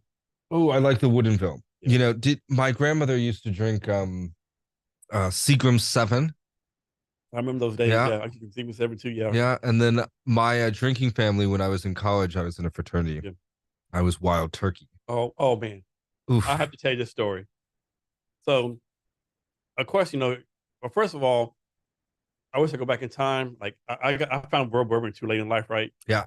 So I'm, in high school drinking Wild Turkey or whatever, because it's a bad experience, right? Like even today, the smell just like ugh. So Yeah. fast forward, like, so I used to go deep sea fishing every year Uh-huh. off Westport, right? So one year I went with my son, a couple of friends, right? And of course, you got to be the 5 in the morning to sign in. The boat leaves at 6 in the morning, right? So of course, everyone has like these like little coolers, right? These two old guys, right? I mean, you could tell they lived the whole life in the sea, right? They're like 60s, 70s, like what's the word? Sea worn, whatever it's Yeah. called, right? They had this big ass cooler, right? Like bigger than the meter, right? And so the boat leaves at 6 in the morning. By 6:30 in the morning, the one guy tells the other guy, "You think we can start now?" The other guy, "Well, we should have started way before now, right?" And so they break out a gallon of water and a case of Schaefer Light. Oh, oof. They Rough. started at 6:30. They were done at 7:30. And that smell was horrible, right? It was crazy. There's like 10 people on the boat. Those two caught 95% of the fish. Like they're the fucking fish rippers, right? I love it. And that smell it was like, my God, I got instantly seasick. I was done, right? And they're just like, I mean, Hang it in there. hanging in there, like Kicking drinking it. water, right? Oof. Boy, I mean, I think the Wild Turkey probably killed all their other senses. Yep. Because like it's rough. Yeah. No, these are great. Woodinville is great to see that they, like it's great to have local Yeah. distilleries. Yep. Because I was spoiled, but growing up near Chelan, we had a lot of, wine, Yeah. whiskeys. Even though, like I didn't drink until later, going back and being able to do these, see all the little distilleries that are popping up Yeah. and seeing how popular and seeing economy Yep. jump up around there. It's pretty cool. So do you have a favorite one? I told you I really like the bullets, Bullet? but what are the they are single malt Scotch whiskey. Daniel's father, my husband's father, collects all different types of bourbon, Scotch. Yeah. So we usually come back with a couple bottles when we come back, but Yeah. I doesn't take much for me to be happy with a glass of whiskey. So who's one for you? So like, do you drink old fashioned? Yeah, that's my go-to. So let me ask you this, right? Maybe it's just me, right? From my experience, if I drink old fashioned, is it like the greatest thing ever? Or like this is fucking dishwater, right? Yeah. I have yet to have a old fashioned, like, yeah, it's okay. It's all right. It's either like fabulous or like, I want a refund. This is so fucking horrible. I've happened, the ones that are horrible, I want the refund, are the ones that use maraschino cherries and loose ice cubes with white sugar. Okay. So the best one I ever had, man, I wish I could remember her name, but she used to work at this bar WeWork used to be on 411 4th Avenue. There's a bar across from it, the Motif Bar. Okay. Yeah. Man, Sarah Compton, right? I remember the one time, best one I ever had, but she would use brown sugar. Mm-hmm. So I'm kind of wish I had brown sugar. It's like, man, this is so tasty, right? Brown sugar's good. Yeah, like, man, can you be my little perfect cubes too? They sometimes use those. like that, man. Can you be my first bartender? Like the best one I ever had. Yeah, I think the best. Now I love old fashioned, so let me think about the best old fashioned I've had in Seattle, and hopefully, I would recommend two really good old fashioned. One is well, one's in Bellevue, I guess. It's at Ascend Prime Steak in Bellevue. Um, but the Goldfinch Tavern has a really good old fashioned. Um, and then I just love buying the premixed old fashioned Yeah. stuff at the store. Oh, I didn't know you could do that. Yeah, in a Safeway. Mind blown. I know they have small batch. They have Bullet that makes their own. Man, Woodenville makes their own. With this in your in the Dr. Pepper Blue Bell, you underblown twice. Well, Jason, this is just I'm glad we were able to end off on a sweet note. Yeah, we definitely gotta do a part two. Like this much, like how many more quests? Like another quest, like maybe like back at homeless, like Seattle and Bellevue, maybe 10 miles apart, but like both cities are so different, right? So different. It's like it's night and day. Yeah, it is really. I've worked in Bellevue and Redmond and Seattle, and I'm happy to be over here. I think it's a little more diverse. Yeah, it's true. I mean, I like the vibe in Bellevue. Like it's just like seems more business like, right? Yeah, it's cleaner. Yeah, better what costs are right. I mean, there has to be some kind of balance between two cities, right? Yeah, that'd be some kind of balance. It's there's no good solution, Jason. I think no matter how great or how what society we want, it takes money, and until people are willing to invest in whatever future they want, good or bad, it takes money. I always say, like, kind of a joke, but it's not like people way smarter than me with way more money than me hasn't figured this out yet, right? So, amen. What am I doing, right? All right. So, right, such a pleasure, Jason. This is first of all, let me thank you. Oh, thank you. As somebody who has watched your podcasts and faithfully sits there on the weekends supporting the founders that we know that you've interviewed. It was such an honor to be here today, and that if there's ever anything we can do for Cavernous HR or for Jason, you know where to find us, and it's been such an honor. It's still amazing me, like when people say this is my podcast, it's like still like creeps me out, right? What? When I go somewhere, you're Jason, do the podcast, right? You do this, right? Like it still like fucking blows my mind, right? It's crazy. I mean, I didn't know the governor's office knew about me either, but like, it's when you do things like this, Jason, and consistently demonstrate your commitment to this, there are other people that recognize the lesson is you have to put yourself out there. Yeah, right? Exactly. Over and over again. I mean, you might put yourself out there doing whatever it is, like 2-3 years, you might hear crickets, and then all of a sudden, like success emergency. Yeah. And all of a sudden you're the overnight success, right? Yeah. All right, Chandler. Hey, thanks for your time today. Really appreciate it. You're welcome, Jason. To our listeners, thanks for your time as well. Remember to be great every day.